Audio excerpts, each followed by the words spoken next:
தொடர்ந்து தேவனுடைய வார்த்தையை நாம் கொஞ்ச நேரம் நாம் தியானிக்க போகிறோம். ಮುಂದುವರೆದು ದೇವರ ವಾಕ್ಯವನ್ನು ಸ್ವಲ್ಪ ಸಮಯ ನಾವು ಧ್ಯಾನ ಮಾಡಲಿಕ್ಕಿದ್ದೇವೆ. கடந்த மே மாதம் 31ஆம் தேதி கடைசி வாரத்திலே நான் ஒரு செய்தியை கொடுத்தேன். எத்தனை பேருக்கு ஞாபகம் இருக்கிறது?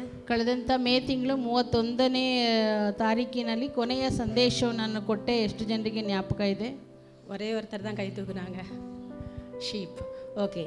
எப்படிப்பட்ட ஆடுகள், ಎಂಥ ಕುರಿಗಳು, எப்படிப்பட்ட ஆடுகள், ಎಂಥ ಕುರಿಗಳು, இந்த தலைப்பிலே நாம் ஆண்டோடைய வார்த்தையை நாம் தியானித்தோம். ಈ ಒಂದು ಶಿರೋನಾಮೆಯಲ್ಲಿ ದೇವರ ವಾಕ್ಯ ನಾವು ಧ್ಯಾನ ஆனால் முடிக்க முடியவில்லை. ஆனால் ಮುಗಿಸ್ಲಿಕ್ಕೆ ಸಾಧ್ಯ ಆಗಲಿಲ್ಲ. தொடர்ந்து நாம் அந்த செய்தியை இந்த நாளிலே நாம் தொடர்ந்து தியானிக்க இருக்கிறோம். ಮುಂದುವರಿದು ಅದೇ ಸಂದೇಶವನ್ನು ಇವತ್ತು ನಾವು ಧ್ಯಾನ ಮಾಡಲಿಕ್ಕಿದ್ದೇವೆ. ஆமென். ஹல்லேலூயா. ஹல்லேலூயா. நாம் எல்லோரும் கிறிஸ்து என்கிறதான நல் மேய்ப்பனுக்கு ஆடுகளாக இருக்கிறோம். ನಾವೆಲ್ಲರೂ ಕ್ರಿಸ್ತನು ಎಂಬುವಂತ ಒಳ್ಳೆ ಕುರುಬನಿಗೆ ನಾವು ಕುರಿಗಳಾಗಿದ್ದೇವೆ. அதே நேரத்தில் ಅದೇ ಸಮಯದಲ್ಲಿ நாமும் கூட மேய்ப்பர்களாகவும் காணப்படுகிறோம். ನಾವು ಕೂಡ ಕುರುಬರುಗಳಾಗಿ ಕಾಣಲ್ಪಡ್ತೇವೆ. பெற்றோர்களாகிய நாம் நம்முடைய பிள்ளைகளை ஆவிக்குரிய காரியங்களிலே நடத்துவதிலே நாம் ஒரு மேய்ப்பர்களாக காணப்படுகிறோம். ತಂದೆ ತಾಯಿಗಳಾಗಿರುವಂತ ನಾವು ನಮ್ಮ ಮಕ್ಕಳನ್ನು ಆತ್ಮಿಕ ವಿಚಾರದಲ್ಲಿ ನಡೆಸುವುದರಲ್ಲಿ ನಾವು ಕುರುಬರಾಗಿ ಕಾಣಲ್ಪಡ್ತೇವೆ. ஒரு சண்டே கிளாஸ் டீச்சராக இருக்கலாம், ಒಂದು ಸಂಡೇ ಸ್ಕೂಲ್ ಟೀಚರ್ ಆಗಿ, ஒரு கேர்சல் நடத்துகிறவர்களாக இருக்கலாம், ಅಥವಾ ಒಂದು ಕೇರ್ಸಲ್ ನಡೆಸುವಂತವರಾಗಿ, ஏதோ ஒரு குறிப்பிட்ட நபரை கிறிஸ்துவுக்குள்ளாக நடத்துகிற யாராக இருந்தாலும் அப்படிப்பட்ட நாம் ஒவ்வொருவரும் மேய்ப்பர்களாக காணப்படுகிறோம். ಅಥವಾ ಯಾವುದೋ ಒಬ್ಬ ವ್ಯಕ್ತಿ ಕ್ರಿಸ್ತನಲ್ಲಿ ನಾವು ಒಬ್ಬರ ನಡೆಸುವವರಾಗಿದ್ರೆ ನಾವು ಒಂದು ವಿಧದಲ್ಲಿ ಕುರುಬರಾಗಿದ್ದೇವೆ.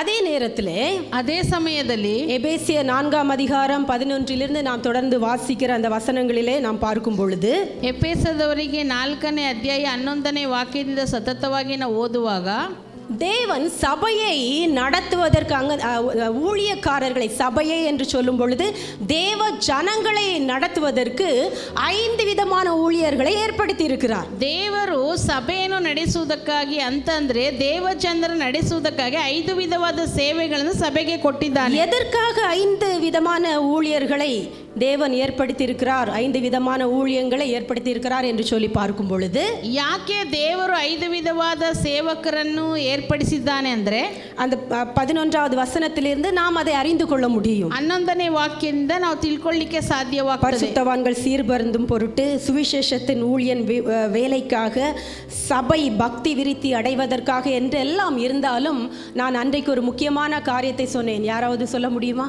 ನಾನು ಕ್ರಿಸ್ತನ ಪರಿಪೂರ್ಣತೆ ಪ್ರಮಾಣ ಮುಟ್ಟುವುದಕ್ಕೆ, ದೇವ ಜನರನ್ನು ಯೋಗ್ಯ ಸ್ಥಿತಿಗೆ ತರುವುದಕ್ಕಾಗಿ, ಕ್ರಿಸ್ತನ ದೇಹ ಅಭಿವೃದ್ಧಿಯಾಗುವುದಕ್ಕಾಗಿ ಅಂತ ಹೇಳಿ ಅನೇಕ ಕಾರ್ಯಗಳನ್ನ ಹೇಳಿ ನಾನು ಒಂದು ಕಾರ್ಯವನ್ನು ಹೇಳಿದ್ದೆ. ಅದು ಯಾರಿಗಾರು ನೆನಪಿದೆಯಾ? 11வது வசனத்தின் கடைசியிலே பார்க்கிறோம், பூரண புருஷராகும் வரைக்கும் என்று சொல்லி பார்க்கிறோம். ಅಲ್ಲಿ 13ನೇ ವಾಕ್ಯದ ಕೊನೆ ಭಾಗದಲ್ಲಿ ನೋಡ್ತೇವೆ ಕ್ರಿಸ್ತನ ಪರಿಪೂರ್ಣತೆ ಪ್ರಮಾಣ. எதற்காக தேவன் இந்த 5 ஊழியங்களை ஏற்படுத்தி இருக்கிறார்? ದೇವರು ಯಾಕೆ 5 ವಿಧವಾದ ಸೇವೆಗಳನ್ನು ಕೊಟ್ಟಿದ್ದಾನೆ? பூரண புருஷராகுவதற்காக, ನಾವು ಪರಿಪೂರ್ಣತೆ ಉಳ್ಳವರಾಗುವುದಕ್ಕಾಗಿ. யார் பூரண புருஷர் சொல்லுங்க பார்க்கலாம். ಯಾರು ಪರಿಪೂರ್ಣತೆ ಉಳ್ಳವರು? கிறிஸ்து ஒருவர் தான் பூரண புருஷர். ಕ್ರಿಸ್ತನ್ ಒಬ್ಬನೇ ಪರಿಪೂರ್ಣವಾದವನು. அப்ப அன்பான சபையை நாம் நன்றாக அறிந்து கொள்ள வேண்டும். அந்த ಪ್ರೀತಿಯ ದೇವ ಸಭೆயை ನಾವು ಚೆನ್ನಾಗಿ ತಿಳ್ಕೊಂಡಿರಬೇಕು. எதற்காக இந்த 5 ஊழியங்கள்? ಯಾವುದಕ್ಕಾಗಿ 5 ವಿಧವಾದ ಸೇವೆಗಳು? நாம் கிறிஸ்துவை போல மாறுவதற்காக, ನಾವು ಕ್ರಿಸ್ತನಾಗಿ ಬದಲಾಗುವುದಕ್ಕಾಗಿ, கிறிஸ்துவை போல மாறுவதற்காகத்தான் தேவன் நமக்கு ஊழியங்களை ஏற்படுத்தி இருக்கிறார். ನಾವು ಕ್ರಿಸ್ತನಾಗಿ ಬದಲಾಗುವುದಕ್ಕಾಗಿಯೇ ದೇವರು ಈ ರೀತಿ 5 ವಿಧವಾದ ಸೇವಕರನ್ನು ನೇಮಿಸಿದ್ದಾನೆ. ಅದರಲ್ಲಿ ಮುಖ್ಯವಾಗಿ சபை ஊழியம், அந்த மேய்ப்பன் ஊழியம் என்று சொல்லி பார்க்கும் பொழுது, ಸಭಾ ಸೇವೆ ಅಥವಾ ಕುರುಬನ ಸೇವೆ ಅಂತ ಹೇಳುವಾಗ, எல்லாராலும் எல்லா ஊழியத்தையும் செய்ய முடியாது. ಎಲ್ಲರಿಂದಲೂ ಎಲ್ಲಾ ಸೇವೆಯನ್ನು ಮಾಡಲಿಕ್ಕೆ ಆಗುವುದಿಲ್ಲ. மேய்ப்பன் என்கிறதான அந்த ஊழியத்திற்கு அந்த அழைப்பையும் அந்த அபிஷேகத்தையும் பெற்றுக்கொண்டவர்கள் தான் சபையை நடத்த முடியும். ಆ ಕುರುಬನ ಸೇವೆಗೆ ಕರೆಯುವಿಕೆ, ಅಭಿಷೇಕ ಯಾರು ಹೊಂದಿರ್ತಾರೋ ಅವರು ಮಾತ್ರ ಮಾಡಲಿಕ್ಕೆ ಸಾಧ್ಯವಾಗ್ತದೆ. நாம் இதைத்தான் யோவான் 10ஆம் அதிகாரத்தை மையமாக வைத்து நாம் தியானித்தோம்.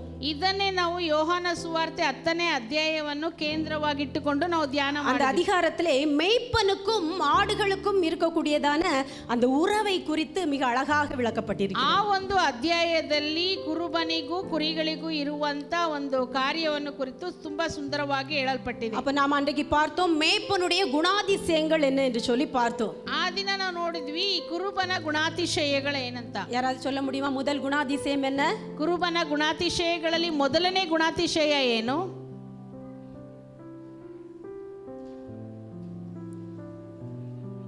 காத்து தான் வருது. ஓகே, மேய்ப்பனுடைய குணாதிசயத்திலே முதல் குணாதிசயம், அவன் வாசல் வழியாக பிரவேசிக்கிறான். ಕುರುಬನ ಗುಣಾತಿಶಯಗಳಲ್ಲಿ ಮೊದಲನೇ ಗುಣಾತಿಶಯ ಏನಂದ್ರೆ ಬಾಗಿಲ ಮೂಲಕ ಆತನು ಪ್ರವೇಶ ಮಾಡ್ತಾನೆ. 1-2 வசனத்தின் ஆதாரத்திலே நாம் அதை பார்க்கிறோம். 1-2 ವಾಕ್ಯದ ಆಧಾರದಲ್ಲಿ ನಾವು ನೋಡ್ತೇವೆ. அப்ப அந்த வாசல் வழியாக என்று சொல்லும் பொழுது ಬಾಗಿಲಿನಿಂದ ಅಂತ ಹೇಳುವಾಗ அது ஒரு நேர்மையான முறையில், அது சரியான வழியில், ಅದು ಒಂದು ನೇರವಾದ ದಾರಿ ಮಾತ್ರವಲ್ಲ, ಸರಿಯಾದ ದಾರಿ. அப்ப அந்த மேய்ப்பனுக்கு அவன் வாசல் வழியாக பிரவேசிக்கிறான் என்று சொன்னால் முதலாவதாக அவனுக்கு அழைப்பு. ಈ ಕುರುಬನಿಗೆ ಬಾಗಿಲ ಮುಖಾಂತರ ಒಳಗೆ ಬರ್ತಾನೆ ಅಂತ ಹೇಳುವಾಗ ಮೊದಲನೇದಾಗಿ ಕರೆಯುವಿಕೆ. இரண்டாவதாக அவன் மேய்ப்பனால் இல்லை என்றால் அவன் அப்போஸ்தலனால் அவன் ஒரு மேய்ப்பனாக ஏற்படுத்தப்பட்டிருக்க வேண்டும். ಎರಡನೇದಾಗಿ ಒಬ್ಬ ಕುರುಬನಾಗಿ ಒಬ್ಬ ಅಪೋಸ್ತಲನಾಗಿ ನೇಮಿಸಲ್ಪಟ್ಟಿರಬೇಕು. அவனுடைய வாழ்க்கையும் பிரசங்கமும் நேர்மையாக இருக்க வேண்டும். ಆತನ ಜೀವಿತ ಮತ್ತೆ ಪ್ರಸಂಗ ನೇರವಾಗಿರಬೇಕು. இயேசுவாகிய வாசலுக்கு நேராக அப்படின்றால் இயேசுவுக்கு நேராக ஜனங்களை நடத்துகிறவராக காணப்பட வேண்டும். ಯೇಸುವಿಗೆ ನೇರವಾಗಿ ಜನರನ್ನು ನಡೆಸುವುದಾಗಿ ಕಾಣಲ್ಪಡಬೇಕು. இதுதான் வாசல் வழியாக பிரவேசிக்கிற மேய்ப்பனுடைய குணாதிசயம். ಇದೇ ಬಾಗಿಲಿನಿಂದ ಬರುವ ಕುರುಬನ ಗುಣಾತಿಶಯ. இரண்டாவதாக நம்ம பார்த்தோம், ஆடுகளை பெயர் சொல்லி கூப்பிடுகிறான். 3வது வசனத்தை நாம் மையமாக பார்க்கும் பொழுது ஆடுகளை அவன் பெயர் சொல்லி கூப்பிடுகிறவனாக இருக்கிறான் மேய்ப்பன். ಎರಡನೇದಾಗಿ 3ನೇ ವಚನದಲ್ಲಿ ನಾವು ನೋಡುವ ಪ್ರಕಾರ ತನ್ನ ಕುರಿಗಳನ್ನು ಹೆಸರಿಡಿದು ಕರೆಯುತ್ತಾನೆ ಕುರುಬನು. அப்போ ஆண்டவர் நம்முடைய தேவன் நம்மை பெயர் சொல்லி அழைக்கிற தேவன் என்று சொல்லி ஏசாயா 43:1 நாம் பார்த்தோம். ಹಾಗಾದ್ರೆ ನಮ್ಮ ದೇವರು ಏಷಾಯ 43:1 ನಾವು ನೋಡಿದ ಹಾಗೆ ಹೆಸರಿಡಿದು ಕರೆಯುವ ದೇವರು. அப்போ அந்த பெயர் சொல்லி கூப்பிடுகிறார் என்று சொன்னால் அதுல ஒரு அது உறவை மையமாக வைத்திருக்கிறது. ಹೆಸರಿಡಿದು ಕರೀತಾನೆ ಅಂತ ಹೇಳುವಾಗ ಒಂದು ಸಂಬಂಧವನ್ನು ಕೇಂದ್ರವಾಗಿ ಇಟ್ಟುಕೊಂಡು ಮಾತಾಡಲು உறவு என்று சொல்லி பார்க்கும் பொழுது அது நமக்கும் சபைக்கும் தேவனுக்கும் நமக்கும் ஊழியருக்கும் விசுவாசிக்கும் இடையிலே இருக்கிறதான அந்த உறவு, அந்த சம்பந்தம். ಆ ಸಂಬಂಧ ಅಂತ ನೋಡುವಾಗ ನಮಗೂ ಮತ್ತು ಸೇವಕರಿಗೂ ಅಥವಾ ಸೇವಕರಿಗೂ ವಿಶ್ವಾಸಿಗಳಿಗಿರುವಂತ ಒಂದು ಸಂಬಂಧ. பாருங்க, இன்னைக்கு நிறைய பேர் வரல பாருங்க. இந்த நிறைய சேர்ஸ் காலியா இருக்குது. ಇವತ್ತು ತುಂಬಾ ಕುರ್ಚಿಗಳು ಖಾಲಿಯಾಗಿದೆ, ತುಂಬಾ ಜನರು ಬಂದಿಲ್ಲ. நிறைய பேர் வந்திருக்கிறீங்க, ತುಂಬಾ ಜನ ಬಂದಿದ್ದೀರಾ. அப்ப நீங்க வந்திருக்கிறவங்களை குறித்து சந்தோஷப்படுகிறதை பார்க்கலும் ஏன் ஒரு சிலர் வரல, அதுதான் நம்முடைய மனதில் இருக்கும். ಬಂದಿರುವಂತವ್ರನ್ನ ನೋಡಿ ಸಂತೋಷ ಪಡೋದಕ್ಕಿಂತಲೂ ಕೆಲವರು ಯಾಕೆ ಬಂದಿಲ್ಲ ಎನ್ನುವುದೇ ನಮ್ಮ ಮನಸ್ಸಿನಲ್ಲಿ ಇರ್ತದೆ. அப்ப நம்ம அவங்கள விசாரிக்கிறோம், ಆಗ ನಾವು ಅವ್ರನ್ನ ವಿಚಾರಿಸ್ತೇವೆ, ஏன் வரல என்கிறதை நாம் அறிந்து கொள்கிறோம், ಯಾಕೆ ಅವ್ರು ಬಂದಿಲ್ಲ ಅನ್ನೋದನ್ನ ನಾವು ತಿಳ್ಕೊಳ್ತೇವೆ. இதுதான் அந்த உறவு.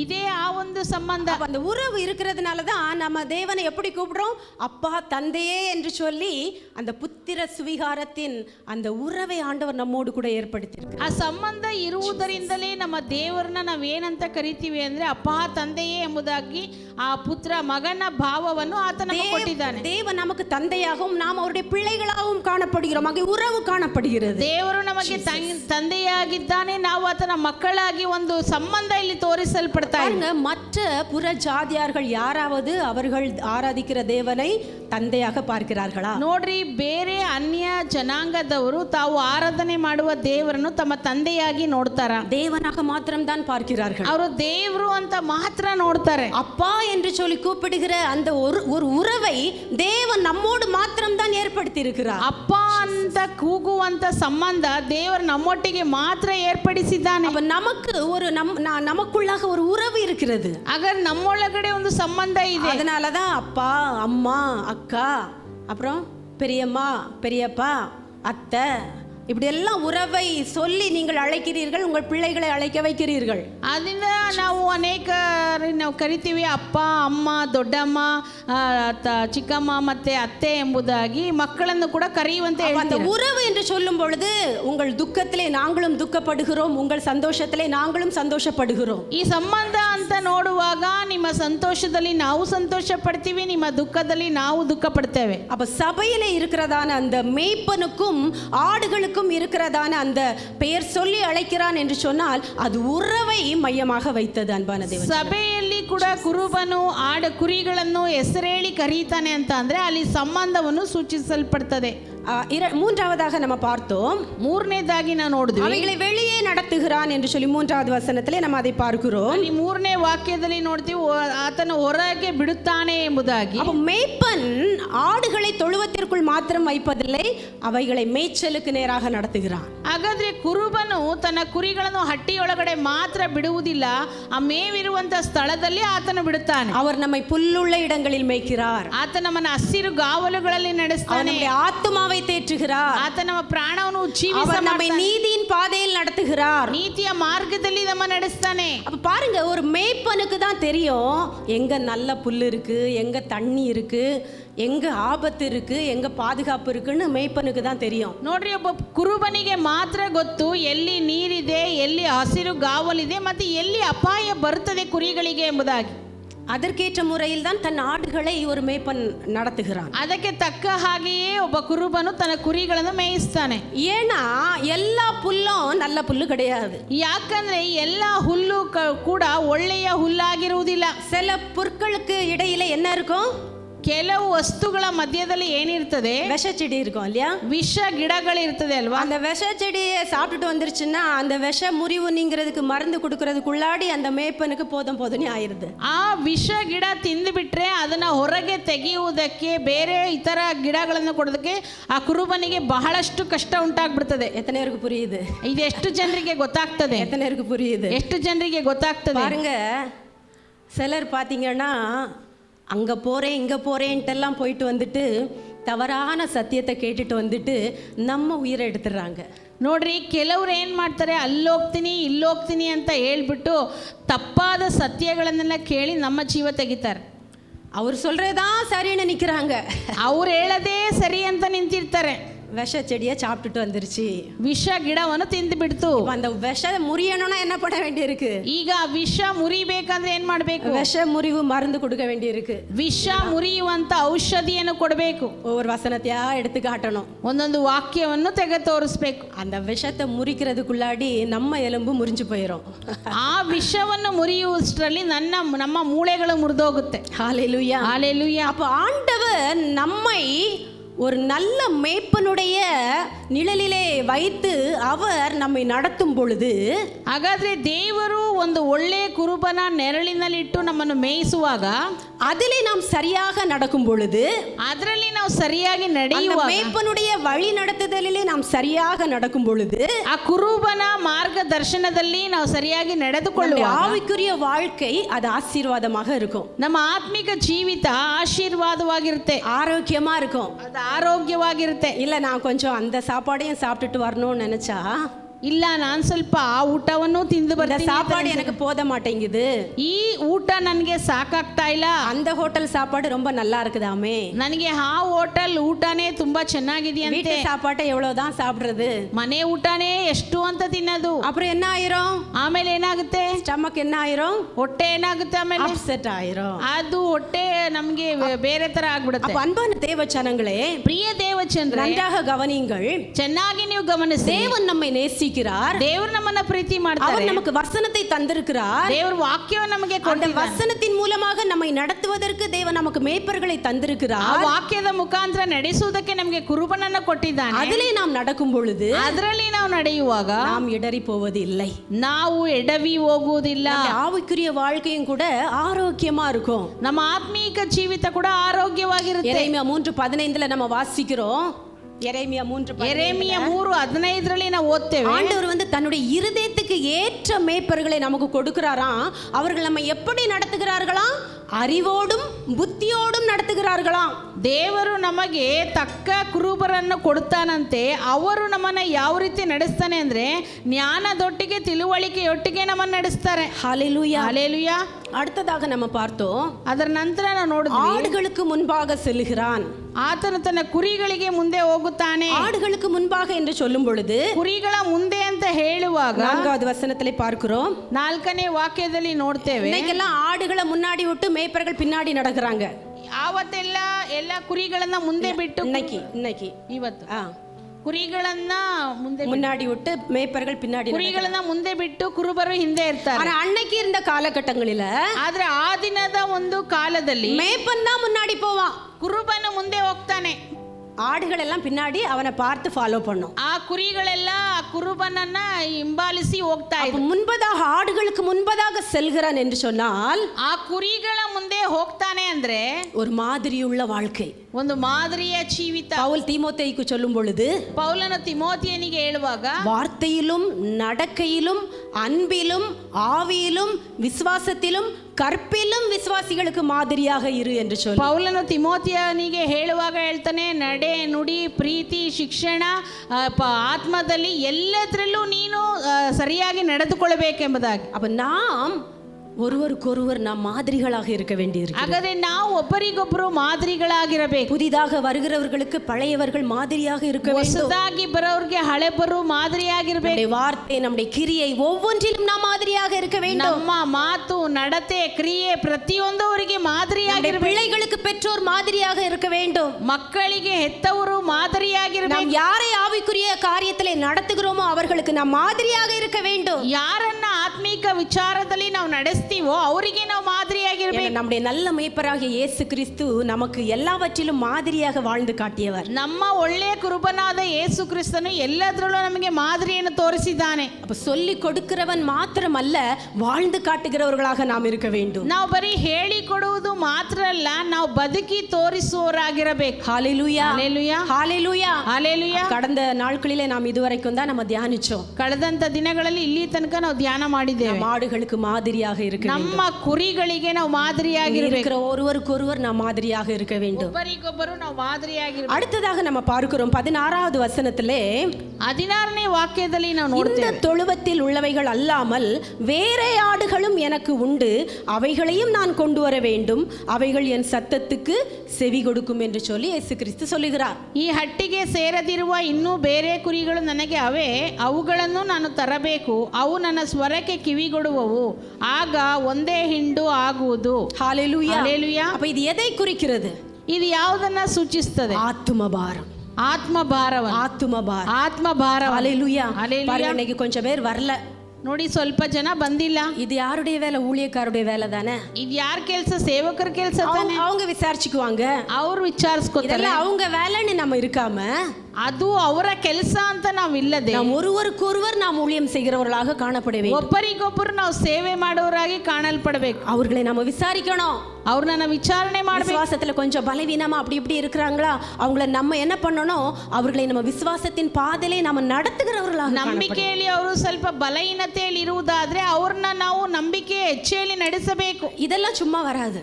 ಇದೆಲ್ಲ ಸುಮ್ಮನೆ ಬರಲ್ಲ. ஜனங்கள் மேல நமக்கு ஒரு பாரம் இருக்கும்போது, ಜನರ ಮೇಲೆ ನಮ್ಗೊಂದು ಭಾರ ಬಂದ್ರೆ ಮಾತ್ರ. ரட்சிக்கப்படாத ஜனங்கள் எவ்வளவு பேர் இருக்கிறாங்க. ರಕ್ಷಣೆ ಹೊಂದದ ಜನ ಇನ್ನೂ ಎಷ್ಟೋ ಜನ ಇದ್ದಾರೆ. நம்ம குடும்பத்துல, ನಮ್ಮ ಕುಟುಂಬದಲ್ಲಿ, அக்கம் பக்கத்துல, ನಮ್ಮ ಅಕ್ಕಪಕ್ಕದಲ್ಲಿ, வேலை பார்க்கிற இடத்துல, ಕೆಲಸ ಮಾಡೋ ಸ್ಥಳದಲ್ಲಿ நம்ம ஒவ்வொரு நாளும் ஜெபம் பண்றோமா? ಒಂದೊಂದು ದಿನ ಅವ್ರಿಗೋಸ್ಕರ ಪ್ರಾರ್ಥನೆ ಮಾಡ್ತೀವಿ. நமக்காக நம்முடைய குடும்பத்துக்காக மாத்திரம் ஜெபம் பண்றோமா? ನಾವು ನಮಗೋಸ್ಕರ ಮತ್ತೆ ನಮ್ಮ ಕುಟುಂಬಕ್ಕಾಗಿ ಮಾತ್ರ ಪ್ರಾರ್ಥನೆ ಮಾಡ್ತೀವಿ. அழிந்து போகிற ஜனங்களுக்காகவும் ஜெபம் பண்றோமா? ಅಳಿದು ಹೋಗುವ ಜನರಿಗಾಗಿ ನಾವು ಪ್ರಾರ್ಥನೆ ಮಾಡ್ತಾ ಇದ್ದೀವಿ. எசேக்கியேல் 22:30 தேவன் தன்னுடைய பாரத்தை அங்கே நமக்கு வெளிப்படுத்துகிறார். ಯೆಹೆಜ್ಕೇಲ 22:30 ದೇವರು ತನ್ನ ಭಾರವನ್ನು ನಮಗೆ ಹೇಳಿದ್ದಾನೆ. திறப்பிலே நிற்பதற்கு, ಒಡಕಿನಲ್ಲಿ ನಿಲ್ಲುವುದಕ್ಕೆ, சுவரை அடைப்பதற்கு, ಗೋಡೆಯನ್ನು ಮುಚ್ಚುವುದಕ್ಕೆ ஒருவனை தேடுகிறார். ನಾನು ಒಬ್ಬನನ್ನು ಹುಡುಕ್ತೇನೆ. ஆண்டவர்ட்ட நம்ம சொல்லணும், ದೇವ್ರ ಹತ್ರ ನಾವು ಹೇಳ್ಬೇಕು, ஆண்டவரே அந்த ஒரு நபர் நான்ப்பா, ದೇವರೇ ಆ ಒಬ್ಬನು நான் ನಾನು இருக்கிறேன் ஆண்டவரே, ನಾನಿದ್ದೇನೆ, நான் ஒப்பு கொடுக்கிறேன் அப்பா, ನಾನು ಒಪ್ಪಿಸಿಕೊಂಡು நான் அழிந்து போகிற ஜனங்களுக்காக நான் ஜெபம் பண்ணுவேன். ನಾನು ಅಳಿದು ಹೋಗುವ ಜನರಿಗಾಗಿ ಪ್ರಾರ್ಥನೆ என் குடும்பத்தில் ரட்சிக்கப்படாத ஜனங்களுக்காக அவர்கள் ரட்சிக்கப்படுகிற வரையிலும் நான் ஜெபிப்பேன். ನನ್ನ ಕುಟುಂಬದಲ್ಲಿ ರಕ್ಷಣೆ ಹೊಂದದ ಜನರಿಗಾಗಿ ನಾನು ಅವರಿಗೋಸ್ಕರ ಪ್ರಾರ್ಥನೆ ಮಾಡ್ತೀನಿ, ಮಾರ್ಗ ತೋರಿಸ್ತೇನೆ. நம்மோடு படிக்கிறவர்கள், வேலை பார்க்கிறவர்கள், அவர்களை பார்க்கும்போது நமக்கு ஒரு ஃப்ரெண்ட்ஸா நம்ம கூட இருக்கிறவங்களா பார்க்கிறோமா, ஒரு பாரத்தோடு பார்க்கிறோமா? ನಮ್ಮ ಜೊತೆ ಓದುವಂತ ಮಕ್ಕಳ ಜೊತೆ ನಾವು ಬರೀ ಫ್ರೆಂಡ್ಲಿ ಆಗಿರ್ತೀವ ಅಥವಾ ಅವರಿಗೆ ಒಂದು ಭಾರದೊಟ್ಟಿಗೆ ನಾವು ತೋರಿಸ್ತೇವೆ? அது பாரம் இருந்துச்சுன்னா நம்ம சுவிசேஷம் அறிவிப்போம். ನಮಗೆ ಅವರ ಮೇಲೆ ಭಾರ ಇರುವುದಾರೆ ಸುವಾರ್ತೆ ಸಾರ್ತೀವಿ. எப்படியாயிலும் அவர்களை கிறிஸ்துவுக்குள்ளாக நடத்த வேண்டும் என்கிறதான அந்த ஒரு எண்ணம் நமக்குள்ள எப்பொழுதும் இருக்கும். ಹೇಗಾದ್ರೂ ಸರಿ ಅವರು ಕ್ರಿಸ್ತನ ಕಡೆಗೆ ಬರಬೇಕೆಂಬ ಒಂದು ಯೋಚನೆ ನಮ್ಮಲ್ಲಿ ಇರ್ತದೆ. நம்முடைய நல் மேய்ப்பனா இருக்கிறதான கிறிஸ்துவுக்குள்ளாக இருந்த அந்த ஆத்மா பாரம் நம்மையும் ஒவ்வொரு நாளும் அழுத்தட்டும் அன்பான தேவஜன. ನಮ್ಮ ಒಳ್ಳೆ ಕುರುಬನಾಗಿರುವಂತ ಕ್ರಿಸ್ತನ ಒಂದು ಭಾರ ನಮ್ಮ ಪ್ರತಿಯೊಬ್ಬರ ಮೇಲೂ ಅದು ಒತ್ತಲ್ಪಡಬೇಕು ಅಂತ ನಾವು ಪ್ರತಿದಿನ ಪ್ರಾರ್ಥನೆ ಮಾಡಬೇಕು. அதற்காகத்தான் 7 நாள் ஜெபம், ಅದಕ್ಕಾಗಿ 7 ದಿನ ಪ್ರಾರ್ಥನೆ, அதற்காகத்தான் உபவாச ஜெபம், ಅದಕ್ಕಾಗಿ ಉಪವಾಸ ಪ್ರಾರ್ಥನೆ. எத்தனை பேர் வருகிறோம்? ಎಷ್ಟು ಜನ ಬರ್ತೀವಿ? இன்றையிலிருந்து ஆரம்பித்து இருக்கிறது. ಈ ದಿನದಿಂದ ಉಪವಾಸ ಪ್ರಾರ್ಥನೆ. வீட்ல சும்மா இருக்கிறவங்க வாங்க. ಸುಮ್ಮನೆ ಇರುವವರು ಮನೆಯಲ್ಲಿ என்ன பண்றோம்? ನಾವೇನ್ ಮಾಡ್ತೀವಿ? தேசத்திற்காக ஜெபம் பண்றோம். ನಾವು ದೇಶಕ್ಕಾಗಿ ಪ್ರಾರ್ಥನೆ. ஜனங்கள் ரட்சிக்கப்பட வேண்டும் என்று சொல்லி ஜெபம் பண்ணுகிறோம். ಜನರು ರಕ್ಷಣೆ ಹೊಂದಬೇಕಂತ தேவன் நம்முடைய சபைக்கு கொடுத்த வாக்குத்தத்தம் நிறைவேற வேண்டும் என்று சொல்லி ஜெபம் பண்ணுகிறோம். ದೇವರು ನಮ್ಮ ಸಭೆಗೆ ಕೊಟ್ಟಂತ ವಾಗ್ದಾನ ನೆರವೇರಬೇಕೆಂಬುದಾಗಿ ಪ್ರಾರ್ಥನೆ ಮಾಡ್ತೀವಿ. ஆகையால் பாரம் உள்ளவர்கள் வாருங்கள் அன்பான தேவ ஜனங்களே. ಆದ್ರಿಂದ ನಾವು ಭಾರ ಉಳ್ಳವರಾಗಿರಬೇಕು ಪ್ರಿಯ ದೇವ ಜನರೇ. ஹalleluya. ஹalleluya. அடுத்ததாக நாம் பார்க்கும் பொழுது ನಂತರ ನಾವು ನೋಡುವಾಗ 15வது வசனத்திலே நாம் பார்க்கிறோம். 15ನೇ ವಾಕ್ಯದಲ್ಲಿ ನೋಡ್ತೇವೆ, தன் ஆடுகளை அறிந்திருக்கிறான் என்று சொல்லி பார்க்கிறோம். ನನ್ನ ಕುರಿಗಳನ್ನು ತಿಳಿದಿದ್ದೇನೆ ಎಂಬುದಾಗಿ ನಾವು ನೋಡ್ತೇವೆ. மேய்ப்பன் தன் ஆடுகளை அறிந்திருக்கிறான். ಈ ಕುರುಬನು ತನ್ನ ಕುರಿಗಳನ್ನು ತಿಳಿದಿದ್ದಾನೆ. எல்லா ஆடுகளையும் அவன் ஒரே மாதிரி நடத்த மாட்டான். ಎಲ್ಲ ಕುರಿಗಳನ್ನು ಒಂದೇ ತರ ನಡೆಸಲ್ಲ. சில ஆடு கொஞ்சம் மெதுவா நடக்கும். ಕೆಲವು ಕುರಿಗಳು ಸ್ವಲ್ಪ ಮೆತ್ತಗೆ ನಡೆಯುತ್ತೆ. சில ஆடு கொஞ்சம் வழி தவறிரும்.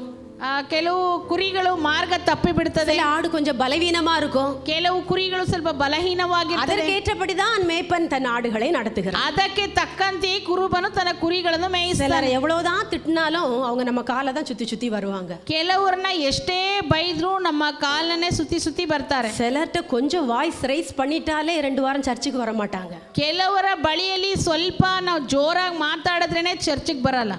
ஏசாயால ஒரு அழகான வசனம் உண்டு. ಏಷಾಯದಲ್ಲಿ ಸುಂದರವಾದ ಒಂದು ವಾಕ್ಯ ಇದೆ. ஏசாயா 28:27ல ಏಷಾಯ 28:27ರಲ್ಲಿ அதுல உளுந்த தூலத்திலே போரடிக்கப்படுவதில்லை, சீரகத்தின் மேல் வண்டிலின் உருளை சுற்றவிடப்படுகிறதும் இல்லை, உளுந்த கோலினாலும் சீரகம் மிலாற்றினாலும் அடிக்கப்படும். பாருங்க, இந்த வசனத்தின்படி என்ன பார்க்கிறோம்னா, தானியங்களை பிரிக்கிறாங்க பாருங்க. எல்லா தானியத்தையும் ஒரே மெத்தடில் பிரிக்கிறது கிடையாது. ಅಂದರೆ ಧಾನ್ಯಗಳನ್ನ ಬೇರೆ ಮಾಡುವಾಗ ಎಲ್ಲ ಧಾನ್ಯವನ್ನು ಒಂದೇ ತರ ಸುಜ್ಜ ಮಾಡುವುದಿಲ್ಲ. ஒவ்வொரு தானியத்தையும் பிரித்தெடுப்பதற்கு ஒவ்வொரு முறை கையாளப்படுகிறது. ಒಂದೊಂದು ಧಾನ್ಯಗಳನ್ನು ಬೇರ್ಪಡಿಸುವುದಕ್ಕೆ ಒಂದೊಂದು ವಿಧಾನವನ್ನು ಉಪಯೋಗ ಮಾಡ್ತಾರೆ. அதே போலதான் ಅದೇ ರೀತಿ சபை என்று சொல்லி வரும்பொழுது ಸಭೆ ಅಂತ ಹೇಳುವಾಗ ஒவ்வொருவரும் ஒவ்வொரு மாதிரி இருப்பீங்க. ಒಬ್ಬೊಬ್ರು ಒಂದೊಂದು ರೀತಿ ಇರ್ತೀರಾ. எல்லாரையும் ஒரே மாதிரி ட்ரீட் பண்ண முடியாது. ಎಲ್ಲರನ್ನು ಒಂದೇ ತರ ನಡೆಸ್ಕೊಳ್ಳೋಕ್ಕಾಗಲ್ಲ. கொஞ்சம் கடினமா நடத்தலாம். ಕೆಲವರನ್ನು ಸ್ವಲ್ಪ ಕಠಿಣವಾಗಿ சிலர் அன்பா சொன்னா மட்டும்தான் கேட்பாங்க. ಕೆಲವರು ಪ್ರೀತಿಯಿಂದ ಹೇಳಿದ್ರೆ ಮಾತ್ರ ಕೇಳ್ತಾರೆ. அடிச்சு சொன்னா மட்டும்தான் கேட்பாங்க. ಕೆಲವರು ಒಡೆದು ಹೇಳಿದ್ರೆ ಮಾತ್ರನೇ ಕೇಳ್ತಾರೆ. ஒவ்வொருவரும் ஒவ்வொரு விதமாக, ಒಬ್ಬೊಬ್ಬರು ಒಂದೊಂದು ರೀತಿ. நாமும் தேவனுடைய பார்வையில் ஒவ்வொரு விதமாக தான் இருக்கிறோம். ನಾವು ಕೂಡ ದೇವರ ದೃಷ್ಟಿಯಲ್ಲಿ ಒಂದೊಂದು ರೀತಿಯಲ್ಲಿದ್ದೇವೆ. நான் ஒரு மாதிரி, என்னுடைய கெப்பாசிட்டி எவ்வளவுன்னு ஆண்டவருக்கு தெரியும். ಅವರ ಕೆಪಾಸಿಟಿ ಏನು ಎಂಬುದಾಗಿ ದೇವರಿಗೆ ಗೊತ್ತು. ஏசாயாவுடைய கெப்பாசிட்டி எவ்வளவுன்னு தெரியும். ನನ್ನ ಕೆಪಾಸಿಟಿ ಏನು ಅಂತ ದೇವರಿಗೆ ಗೊತ್ತು. ஷாலோமுடைய கெப்பாசிட்டி எவ்வளவுன்னு தெரியும். ಶಾಲೋಮ್ ಕೆಪಾಸಿಟಿ ಏನು ಅಂತ தேவியாவுடைய கெப்பாசிட்டி எவ்வளவுன்னு ஆண்டவருக்கு தெரியும். ಬೇಬಿ ಅವರ ಕೆಪಾಸಿಟಿ ಏನು ಎಂಬುದಾಗಿ ದೇವರಿಗೆ ಗೊತ್ತು. அதை பொறுத்து தான் ஆண்டவர் சோதனைக்கு கூட அனுமதிக்கிறார். ಅದರ ನಿಮಿತ್ತವೇ ದೇವರು ಅವ್ರನ್ನ ಶೋಧನೆಗೆ ಅನುಮತಿಸುತ್ತಾರೆ. ஒவ்வொருவருடைய விசுவாச அளவுக்கு தக்கதாகத்தான் ஆண்டவர் நம்மை சோதிக்கிறார். ಒಬ್ಬೊಬ್ಬರ ನಂಬಿಕೆಯ ಮಟ್ಟಕ್ಕೆ ತಕ್ಕ ಹಾಗೇನೆ ದೇವರು ನಮ್ಮನ್ನ ಶೋಧಿಸುವುದು. வசனம் என்ன சொல்லுது? ವಾಕ್ಯ ಏನ್ ಹೇಳ್ತಿದೆ? திராணிக்கு மேல என்ன பண்ண மாட்டாராம். ಶಕ್ತಿಯನ್ನು ಮೀರಿ ಆತನ ಏನ್ ಮಾಡುವುದಿಲ್ಲ. திராணிக்கு மேல என்ன சோதிக்க மாட்டார். ನನ್ನ ಶಕ್ತಿಗೆ ಮೀರಿ ದೇವರು ನನ್ನ ಶೋಧಿಸಲ್ಲ. என்னுடைய கெப்பாசிட்டி, என்னுடைய திராணி எவ்வளவுன்னு ஆண்டவருக்கு தெரியும். ನನ್ನ ಕೆಪಾಸಿಟಿ, ನನ್ನ ಶಕ್ತಿ ಎಷ್ಟು ಸಹಿಸ್ಕೋಬಹುದು ಅಂತ ದೇವರಿಗೆ ಗೊತ್ತು. அதுக்குட்பட்டு தான் ஆண்டவர் என்ன சோதிப்பார். ಅದರ ಒಳಗೇನೆ ದೇವರು ನನ್ನ ಶೋಧಿಸ. திராணிக்கு மேல ஆண்டவர் என்ன சோதிக்க மாட்டார். ದೇವರು ನನ್ನ ಶಕ್ತಿ ಮೀರಿ ಶೋಧಿಸಲ್ಲ. ஆண்டவர் உங்க திராணிக்கு மேல உங்களை சோதிக்க மாட்டார். ದೇವರು ನಿಮ್ಮ ಶಕ್ತಿಯನ್ನು ಮೀರಿ ನಿಮ್ಮನ್ನು ಶೋಧಿಸುವುದಿಲ್ಲ. சோதனையை தாங்கத்தக்கதாகவும் சோதனையோடு கூட அதற்கு தப்பிக்கொள்ளும்படியான போக்கையும் உண்டாக்குறாராம். ನೋಡ್ರಿ, ಶೋಧನೆಯನ್ನು ಸಹಿಸಿಕೊಳ್ಳುವುದಕ್ಕೂ ಮತ್ತೆ ಶೋಧನೆಯಿಂದ ತಪ್ಪಿಸಿಕೊಳ್ಳುವುದಕ್ಕೂ ಕೂಡ ಆತನ ಮಾರ್ಗವನ್ನು ಉಂಟು ಮಾಡ್ತಾನೆ. உங்க வாழ்க்கையில ஒரு சோதனை வந்துருச்சா? ನಿಮ್ಮ ಜೀವಿತದಲ್ಲಿ ಶೋಧನೆ ஒரு பிரச்சனை வந்துருச்சா? ಒಂದು ಸಮಸ್ಯೆ ಬಂತ? போராட்டம் வந்துருச்சா? ಹೋರಾಟ ಬಂತ? ஒரு பலவீனம் வந்துருச்சா? ಬಲಹೀನತೆ ಬಂತ? ஒரு வியாதி வந்துருச்சா? ಒಂದು ರೋಗ ಬಂತ? அதை அனுமதிக்கிறவர், ಅದನ್ನು ಅನುಮತಿಸುವವನು அதை தாங்க தக்க பலனை தருவார். ಅದನ್ನು ಸಹಿಸಿಕೊಳ್ಳುವುದಕ್ಕೆ ಬಲವನ್ನು ಕೊಡ್ತಾನೆ. என் பிள்ளை இதை தாங்கிக்கிடாது அப்படின்னு தெரியும் பொழுது, ನನ್ನ ಮಗು ಇದನ್ನ ಸಹಿಸಿಕೊಳ್ಳಲ್ಲ ಅಂತ ಗೊತ್ತಾದ அதற்கு தப்பிக்கொள்ளும்படியான, அதிலிருந்து ஆண்டவர் நம்மை விடுதலை ஆக்குவதற்கான சூழ்நிலையும் உண்டாக்குகிறார். ಆ அன்பான தேவ ஜனங்களே. ಶೋಧನೆಯಿಂದ ತಪ್ಪಿಸಿಕೊಳ್ಳುವುದಕ್ಕೆ ಮಾರ್ಗವನ್ನು ಸಿದ್ಧಪಡ್ತಾನೆ. ಅಂದ್ರೆ ನಮಗೆ ಬಿಡುಗಡೆಯನ್ನು ಉಂಟು ಮಾಡ್ತಾನೆ. ಈ ಮಗು ಸಹಿಸಿಕೊಳ್ಳಲ್ಲ ಇದನ್ನ ಎಂಬುದಾಗಿ ಹೇಳಿ. ஹalleluya. ಹಲ್ಲೆಲೂಯಾ. அவர் எவ்வளவு நல்லவர், ಎಷ್ಟು ಒಳ್ಳೆಯವನು, அவர் நமக்கு எவ்வளவு நல்ல ஒரு ಆತನು தகப்பனாக ಎಷ್ಟು இருக்கிறார். ಒಳ್ಳೆಯವನಾಗಿದ್ದಾನೆ ನಮಗೆ. ஜீசஸ் ஹalleluya.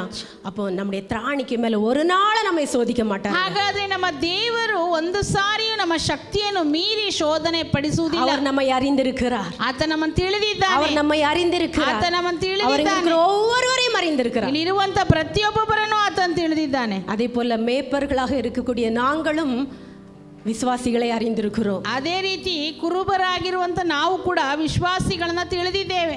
எலிஷாவை பத்தி ஒரு வார்த்தை, ஒரு பேராகிராஃப் எழுதுங்கன்னா நான் கட்டுரையா எழுதி கொடுப்பேன். ಎಲಿಷಾ ಬಗ್ಗೆ ಒಂದು ಪುಟ ಬರೀರಿ ಅಂತ ಹೇಳಿದ್ರೆ ಪುಟ ಪುಟಗಳಾಗಿ ಬರೀತಾ ಇರ್ಬೋದು.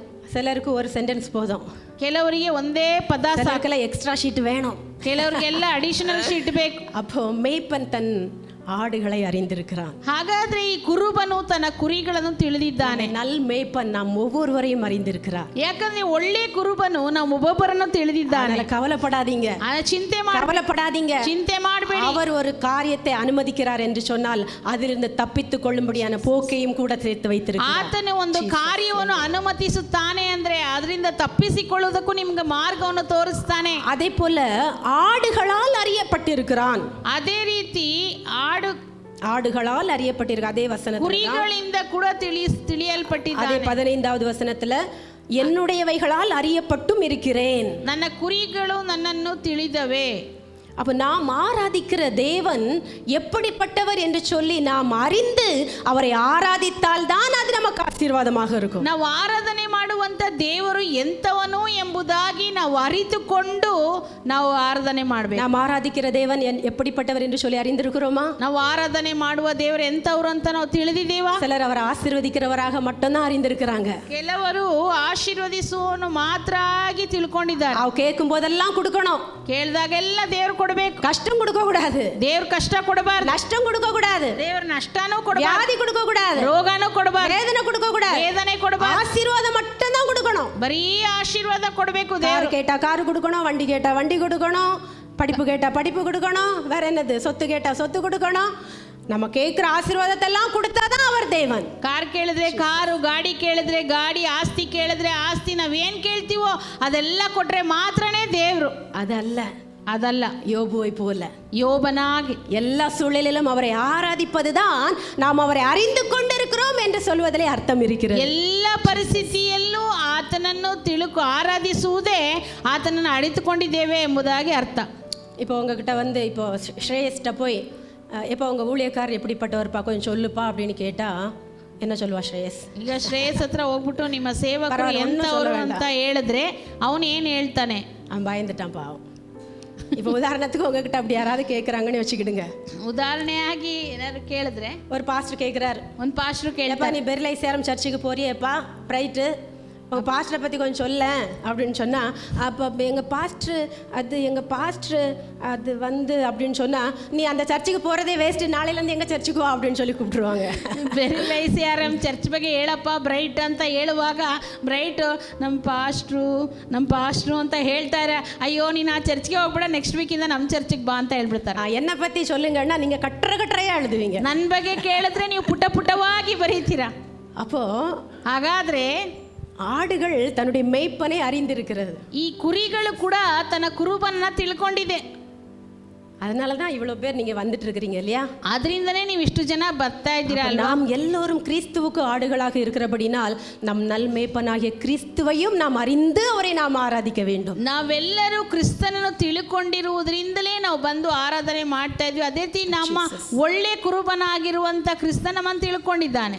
அடுத்ததாக பார்க்கும் பொழுது ನಂತರ ನಾವು ನೋಡುವಾಗ 10வது வசனத்திலே 10ನೇ ವಾಕ್ಯದಲ್ಲಿ திருடன் திருடவும் கொல்லவும் அழிக்கவும் வருகிறானே என்று அவன் வேறு ஒன்றுக்கும் வரான் என்று சொல்லி நாம் அதிலே பார்க்கிறோம். ಕಳ್ಳನು ಕದ್ದುಕೊಳ್ಳುವುದಕ್ಕೂ ಕೊಯ್ಯುವುದಕ್ಕೂ ಹಾಳು ಮಾಡುವುದಕ್ಕೂ ಬರ್ತಾನೆ ಹೊರತು ಮತ್ತಾವುದಕ್ಕೂ ಬರುವುದಿಲ್ಲ ಎಂಬುದಾಗಿ ನಾವು ವಾಕ್ಯ ನೋಡ್ತೀವಿ. அப்போ தேவன் நம்மை கள்ளர்களிடமிருந்து பாதுகாக்கிறார். ಹಾಗಾದ್ರೆ ದೇವರು ನಮ್ಮನ್ನು ಕಳ್ಳರ ಕೈಯಿಂದ ಕಾಪಾಡ್ತಾನೆ. பிசாசின் வஞ்சனையிலிருந்து நம்மை பாதுகாக்கிறார். ಸೈತಾನನ ವಂಚನೆಯಿಂದ ನಮ್ಮನ್ನು ಕಾಪಾಡ್ತಾನೆ. உபதேசங்களிலிருந்து நம்மை பாதுகாக்கிறார். ಬೋಧನೆಗಳಿಂದ ನಮ್ಮನ್ನು ಕಾಪಾಡ್ತಾನೆ. நம்மை தீமைக்கு நேராக நடத்துகிறவரிடமிருந்து நம்மை பாதுகாக்கிறார்.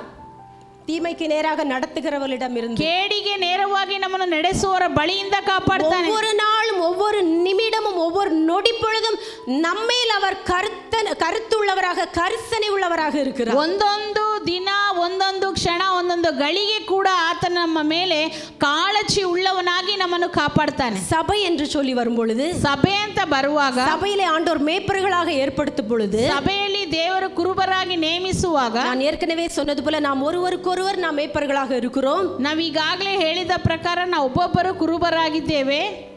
நாம் ஒவ்வொருவர் மேலும் அக்கறை உள்ளவர்களாக காணப்பட வேண்டும். ನಾವು ಒಬ್ಬೊಬ್ಬರ ಮೇಲೂ ಕಾಳಜಿ ಉಳ್ಳವರಾಗಿ ಕಾಣಲ್ಪಡಬೇಕು. கள்ள உபதேசத்தில் இவங்க வஞ்சிக்கப்பட்டு விடக்கூடாது. ಇವರು ದುರ್ಬೋಧನೆಗಳಿಂದ ವಂಚನೆಗೊಳ್ಳಬಾರದು. கள்ள தீர்க்கதரிசிகளிடமிருந்து வஞ்சிக்கப்பட்டு விடக்கூடாது. ಸುಳ್ಳು ಪ್ರವಾದನೆಗಳಿಂದ ಇವರು ವಂಚನೆ ಆಗಬಾರದು. சிலர் கண்மூடித்தனமா நீங்க தீர்க்கதரிசிகளை நம்புறீங்க. ಕೆಲವರು ಕಣ್ಣು ಮುಚ್ಚಿದವರಾಗಿ ಪ್ರವಾದಿಗಳನ್ನ ನಂಬ್ತೀರಾ. ஆண்டவர் நமக்கு வார்த்தையை கொடுத்திருக்கிறாருங்க. ದೇವರು ನಮಗೆ ವಾಕ್ಯವನ್ನು ಕೊಟ್ಟಿದ್ದಾರೆ. சில நேரத்துல ஊழியக்காரர்கள் மூலமா பேசுவார், இல்லன்னு சொல்லல. ಕೆಲವು ಸಾರಿ ಸೇವಕರ ಮುಖಾಂತರ ಮಾತಾಡ್ತಾನೆ, ಇಲ್ಲ ಅಂತ ಹೇಳಿಲ್ಲ. சில நேரம் இல்ல, பல நேரம் பேசுவார். ಕೆಲವು ಸಮಯ ಅಲ್ಲ, ಹಲವು ಸಮಯ ಮಾತಾಡ್ತಾನೆ. ஆனால் அது நடக்குதா? ಆದ್ರೆ ಅದು ನಡೆಯುತ್ತದಾ? சோதித்து பார்க்கணும் நீங்க. ಶೋಧಿಸಿ ನೋಡ್ಬೇಕು. இல்லங்க, அவர் சொல்றது ஒரு 60% நடக்குது, கொஞ்சம் அல்ல. ಅವ್ರು ಹೇಳಿದ್ದು 60% ನಡೆಯುತ್ತದೆ ಅಲ್ಲ. எரேமியா சொன்னாரு, ಎರೆಮಿಯ ಹೇಳಿದ 70 வருடம் யூத ஜனங்கள் பாபிலோனிலே சிறையிருப்பில் இருப்பார்கள். 70 ವಾರಗಳು ಯಹೂದ್ಯರು 70 ವರ್ಷಗಳು ಬಾಬಿಲೋನ್ ಜನರು ಸೆರೆಮನೆಯಲ್ಲಿ ಇರ್ತಾರೆ ಅಂತ. அப்போ இருந்த சில கள்ள தீர்க்கதரிசிகள் என்ன சொன்னாங்க? ಆಗ ಕೆಲವರು ಸುಳ್ಳು ಅಯ್ಯೋ ನೀವು ಎರೆಮಿಯನ ಮಾತಲ್ಲ, நம்ம இங்க தான் இருப்போம், ನಾವಿಲ್ಲೇ நாமெல்லாம் அந்நிய தேசத்துக்கு சிறைப்பட்டு போக மாட்டோம், ನಾವೆಲ್ಲ ಅನ್ಯ ದೇಶಕ್ಕೆ ಸರಿಯಾಗಿ ಹೋಗುವುದಿಲ್ಲ. அப்படிப்பட்ட தீர்க்கதரிசிகளுக்கு நான் விரோதி என்று சொல்லி கர்த்தர் சொல்லுகிறார். ಅಂತ ಪ್ರವಾದಿಗಳನ್ನ ವಿರೋಧಿ ಎಂಬುದಾಗಿ ಕರ್ತನ. ஒருவேளை நம்முடைய சபையிலும் நாம் தீர்க்கதரிசிகளை கூப்பிட்டு பயன்படுத்தி இருக்கலாம். ಒಂದು ವೇಳೆ ನಮ್ಮ ಸಭೆಯಲ್ಲೂ ಪ್ರವಾದಿಗಳನ್ನು ಕರೆದು ನಾವು ಉಪಯೋಗ ಮಾಡಿ, அதற்காக அவர்கள் சொல்வதெல்லாம் சரி என்று சொல்லி நான் சொல்லவில்லை. ಅದಕ್ಕಾಗಿ ಅವ್ರು ಹೇಳಿದ್ದೆಲ್ಲ ಸರಿ ಅಂತ ನಾನು ಹೇಳ್ತಾ ಇಲ್ಲ. அவங்க குறிப்பிட்டு உங்க ஒவ்வொருவருக்கும் ஒரு காரியத்தை சொல்லி இருக்கிறாங்கன்னா, ಅವರು ನಿರ್ದಿಷ್ಟವಾಗಿ ನಿಮ್ಮ ಪ್ರತಿಯೊಬ್ಬರಿಗೂ ಒಂದು ಕಾರ್ಯ ಹೇಳಿದ್ದಾರೆ. அவர்கள் சொன்னது அப்படியே உங்க வாழ்க்கையில நடந்துச்சுன்னா அது அவர்கள் கர்த்தரால் சொன்ன வார்த்தை. ಅವರು ಹೇಳಿದ್ದು ಹಾಗೆ ನಿಮ್ಮ ಜೀವಿತದಲ್ಲಿ ನಡೆದು ಬಿಟ್ರೆ ಅವ್ರ ಕರ್ತನಿಂದ ಹೇಳಿದ ಮಾತು. இல்லனா, ಇಲ್ಲ ಅಂದ್ರೆ ஐயோ நம்ம தீர்க்கதரிசினி பெயர் எடுத்துட்டோம், ಅಯ್ಯೋ ಪ್ರವಾದಿ ಅಂತ ನಾವು ಹೆಸರು ತಗೋಬಿಟ್ಟು, அதனால எதையாவது சொல்லணுமே அப்படின்னு அவங்க சொல்றாங்கன்னு எடுத்துக்குங்க. ಏನಾದ್ರೂ ಹೇಳ್ಬೇಕಲ್ಲ ಎಂಬುದಾಗಿ ಅವ್ರು ಹೇಳ್ತಾರೆ. எல்லாவற்றையும் சோதித்து பார்த்து நல்லமானதை பிடித்துக் கொள்ளுங்கள். ಎಲ್ಲವನ್ನು ಶೋಧಿಸಿ ಒಳ್ಳೆಯದನ್ನ ನೀವು ಭದ್ರವಾಗಿ ಇಟ್ಕೊಳ್ರಿ. ஹல்லேலூயா, ஹல்லேலூயா. சிலர் சபையிலேயே இருப்பாங்க, ஆனா அவங்க உலக பிரகாரமாக நடக்கிறவர்களா இருப்பாங்க. ಕೆಲವರು ಸಭೆ ಒಳಗಡೆನೇ ಇರ್ತಾರೆ, ಆದ್ರೆ ಲೌಕಿಕ ರೀತಿಯಲ್ಲಿ ನಡ್ಕೊಳ್ತಾ ಇರ್ತಾರೆ. அப்ப அவங்க கூட இன்னொருவர் நெருங்கி பழகும் பொழுது நமக்கு கொஞ்சம் பயமா இருக்கும். ಆಗ ಅವ್ರ ಜೊತೆ ಇನ್ನೊಬ್ಬರು ಸೇರಿ ನಡ್ಕೊಳ್ಳುವುದಕ್ಕೆ ನಮ್ಗೆ ಸ್ವಲ್ಪ ನಡ್ಕೊಳ್ಳುವಾಗ ನಮಗೆ ಭಯ ಆಗುತ್ತೆ. சேர்ந்து இவங்க கெட்டு போயிடக்கூடாதே, ಇವ್ರ ಜೊತೆ ಸೇರಿ ಇವ್ರು ಕೆಟ್ಟೋಗ್ಬಾರ್ದಲ್ಲ. சிலர் கொரஸ் பேசுறதே அவங்க பொழப்பா இருக்கும். ಕೆಲವರಿಗೆ ದೂರ ಹೇಳದೆ ಅವರ ಅಭ್ಯಾಸವಾಗಿರ್ತದೆ. அவங்க கூட புதிதா வர்றவங்க போய் சேர்ந்தாங்கன்னா கொஞ்சம் பயமா இருக்கும். ಅವ್ರ ಜೊತೆ ಹೊಸೊಬ್ರು ಸೇರಿದಾಗ ಸ್ವಲ್ಪ ಭಯವಾಗಿರ್ತದೆ. இவங்க கூட சேர்ந்து இவங்க கெட்டு போயிடக்கூடாதே, ಇವ್ರ ಜೊತೆ ಸೇರಿ ಇವ್ರು ಕೆಟ್ಟೋಗ್ಬಾರ್ದು. சிலர் அவங்களும் வளர மாட்டாங்க, வளர்றவங்களையும் விட மாட்டாங்க. ಕೆಲವರು ತಾವು ಬೆಳೆಯಲ್ಲ, ಬೆಳೆಯೋರ್ನು ಬೆಳೆಸಲ್ಲ.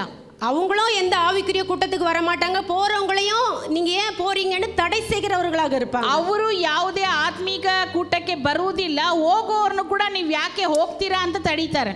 ஹல்லேலூயா, ஹல்லேலூயா. தவறான உறவுகள், ತಪ್ಪಾದ ಸಂಬಂಧಗಳು, தவறான மனிதர்களோடு உள்ள பழக்கங்கள், ತಪ್ಪಾದ ಮನುಷ್ಯರೊಂದಿಗೆ ಅಭ್ಯಾಸಗಳು, ಪಾಪ, இதெல்லாம் ஜனங்கள் விழுந்து விடக்கூடாது என்று சொல்லி தேவன் நம்மேல் அவர் கரிசனை உள்ளவராக இருக்கிறார். தேவன் நம்முடைய சபைக்கு கொடுத்த ஊழியக்காரர்களும் அதிலே கரிசனை உள்ளவர்களாக இருக்கிறார்கள். ಇದರಲ್ಲೆಲ್ಲ ಬಿದ್ದೋಗ್ಬಿಡಬಾರ್ದು ಎಂಬುದಾಗಿ ದೇವರ ಮೇಲೆ ಕಾಳಜಿ ಉಳ್ಳವನಾಗಿದ್ದಾನೆ. ಅದು ಮಾತ್ರವಲ್ಲ, ಸಭೆಯಲ್ಲಿರುವ ಸೇವಕರ ನಮ್ಮ ಮೇಲೆ ಕಾಳಜಿಯಾಗಿಟ್ಟಿದ್ದಾನೆ. தேவன் கள்ளர்களிடம் எல்லாரிடத்திலும் இருந்து நம்மை பாதுகாப்பதிலே அவர் கரிசனை உள்ள தேவனாக இருக்கிறார். ದೇವರು ಕಳ್ಳರ ಬಳಿಯಿಂದ ನಮ್ಮನ್ನು ಕಾಪಾಡುವುದರಲ್ಲಿ ಕಾಳಜಿ ಉಳ್ಳ ದೇವರಾಗಿದ್ದಾನೆ. அடுத்ததாக ஒரு ಅದರ மேய்ப்பனின் ನಂತರ குணாதிசயத்தில் பார்க்கும் பொழுது இது யோவானில் இல்ல, லூக்கா 15ஆம் அதிகாரத்தில் 4:6 இருக்கிறது.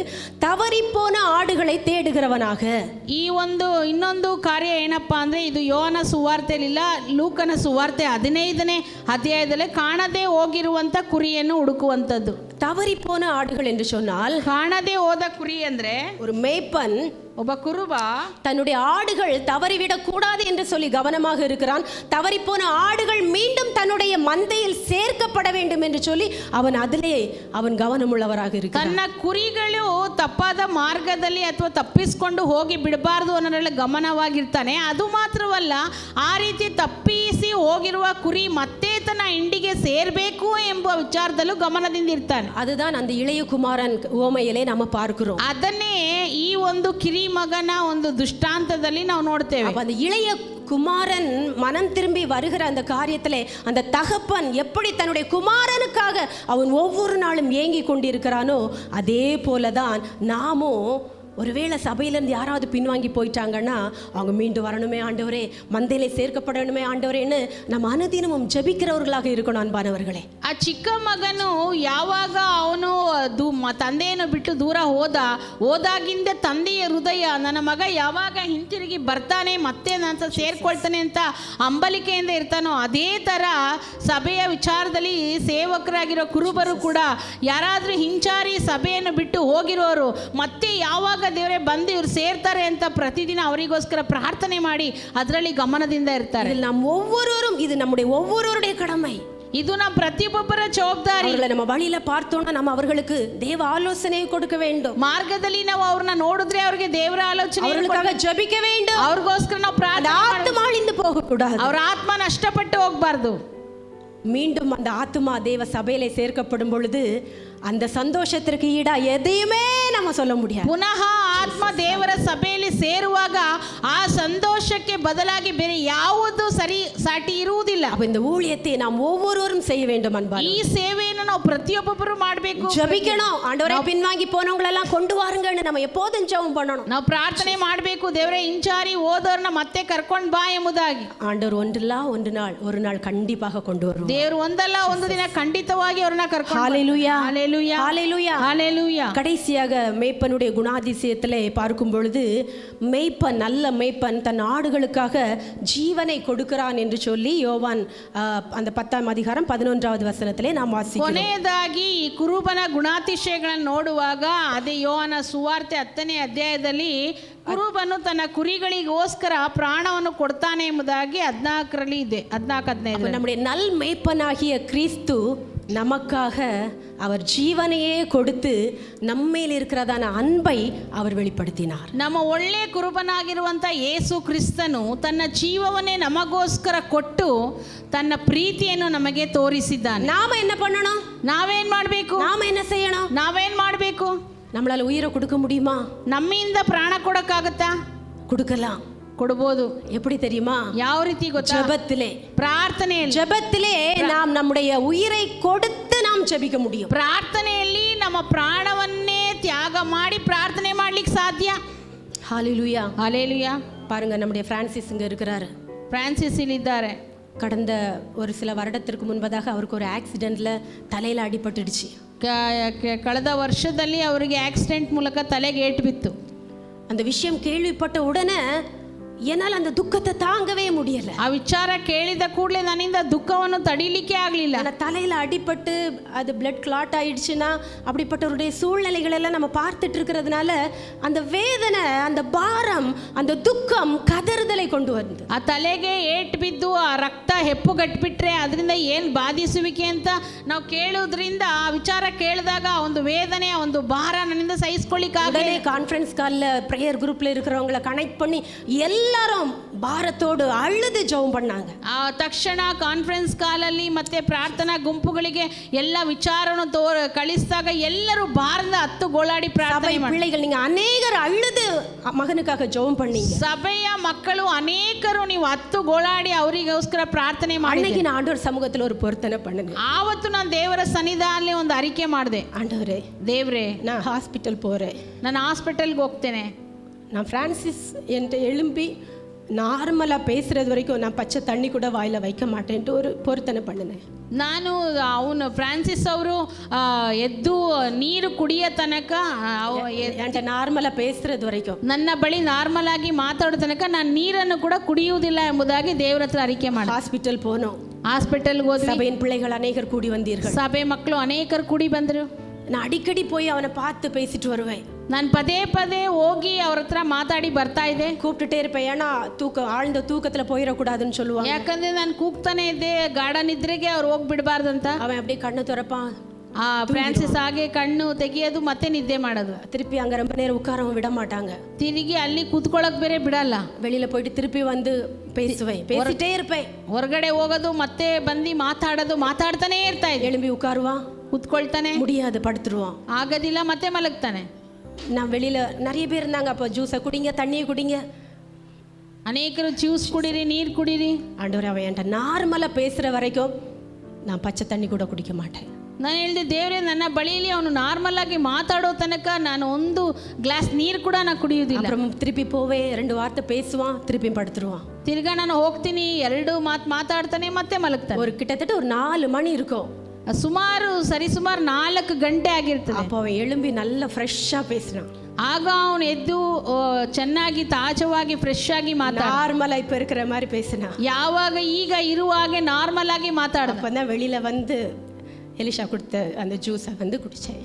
ಆಗ ನಾನು ಹೊರಗಡೆ ಬಂದು ಎಲಿಶಾ ಕೊಟ್ಟ ಜ್ಯೂಸನ್ನು ನಾನು ಕುಡಿದೆ. அன்பான தேவ சபையே, ಪ್ರಿಯ ದೇವ ಸಭೆಯೇ, சும்மா ஊழியக்காரங்க ஏதோ வந்து ஒரு பிரசங்கத்தை குடிச்சிட்டு போகிறாங்க, அவங்களுக்கு என்ன வேலைன்ட்டு ஒரு நாளும் நினைக்காதீங்க. ಸುಮ್ಮನೆ ಸೇವಕರು ಒಂದು ಪ್ರಸಂಗ ಮಾಡಿ ಹೋಗ್ಬಿಡ್ತಾರೆ, ಅವ್ರಿಗೇನು ಕೆಲಸ ಎಂಬುದಾಗಿ ನೀವು ಆ ಥರ ಮಾತಾಡಬೇಡಿ. பிரான்சிஸ்காக மட்டும் கிடையாது, ನಾನು ಫ್ರಾನ್ಸಿಸ್ಗಾಗಿ அவருடைய சூழ்நிலை அப்படி இருந்துச்சு. ಯಾಕಂದ್ರೆ ಆತನ ಪರಿಸ್ಥಿತಿ ಆ ರೀತಿ இருக்கிற ஒவ்வொருவருடைய பிரச்சனைகள் ಇಲ್ಲಿರುವಂತ ಒಬ್ಬೊಬ್ಬರ ಪರಿಸ್ಥಿತಿ எங்ககிட்ட சொல்லும் பொழுது ನೀವು ನನ್ನ ಬಳಿ ಹೇಳುವಾಗ ஆண்டவர் அதற்கு பதில கொடுக்கிறது வரைக்கும் நாங்க போராடி ஜெபிக்கிறோம். ದೇವರೇ ಉತ್ತರ ಕೊಡೋ ತನಕ ನಾನು ಹೋರಾಡಿ ಪ್ರಾರ್ಥನೆ ಮಾಡಿದ್ದೇನೆ.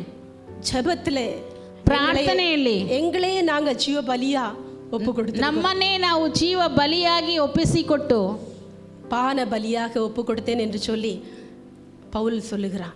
ಪೌಲನು ಹೇಳ್ತಾನೆ, ಪಾನ ಯಜ್ಞ ದ್ರವ್ಯ ಯಜ್ಞವಾಗಿ ನಾನು ಸಮರ್ಪಿಸ್ತೇ ಎಂಬುದಾಗಿ.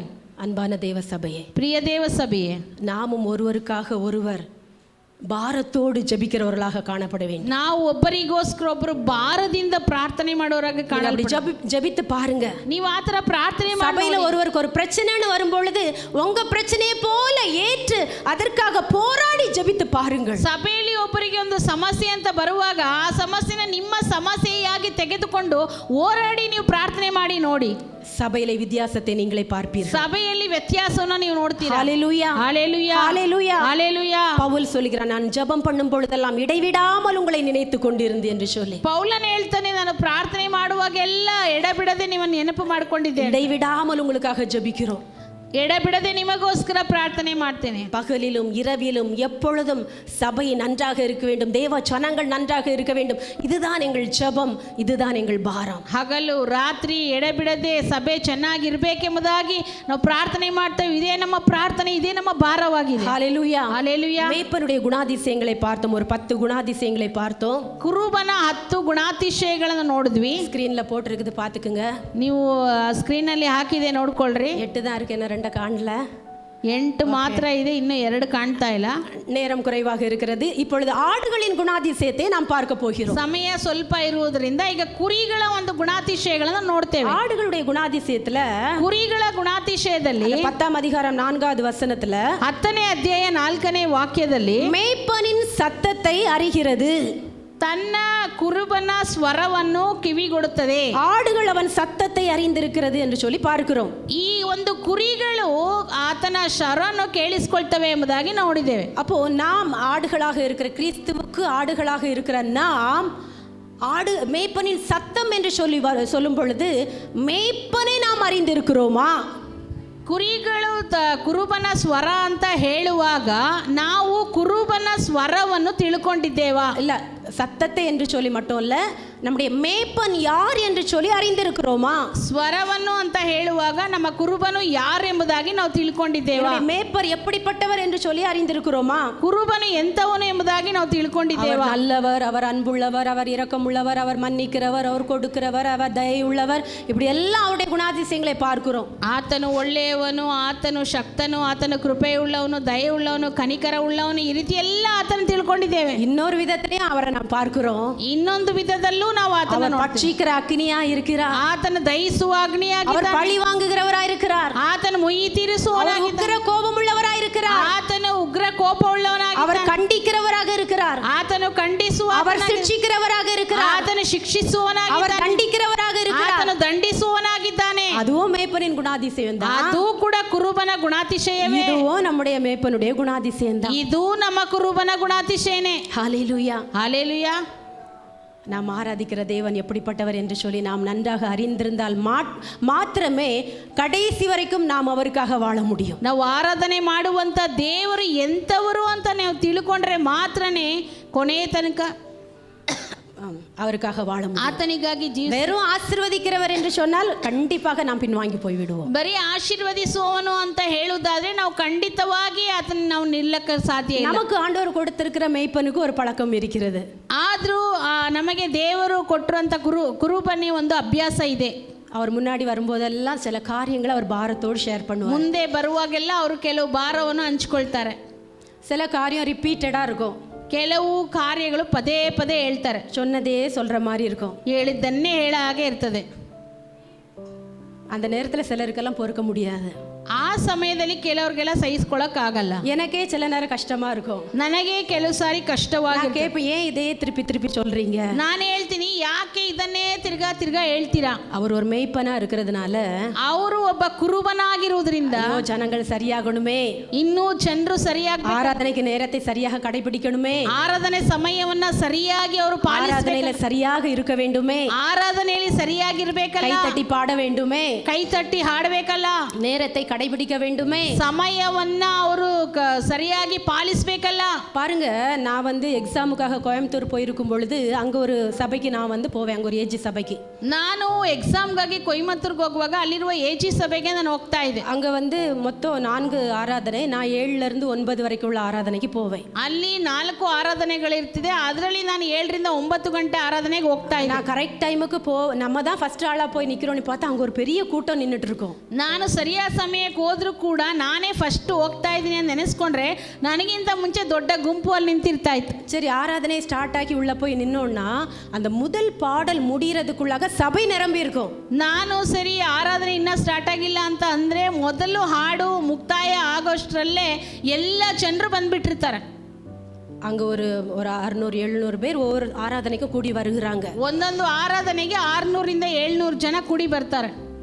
அந்த ஜனங்களுடைய கீழ்ப்படுதலை பார்க்கும் பொழுது, அந்த ஜனங்களுடைய அந்த ஆராதனையின் ஒழுங்கை பார்க்கும் பொழுது எனக்கு ரொம்ப சந்தோஷமா இருக்கும். இன்னொரு பக்கம் ரொம்ப துக்கமா இருக்கும்.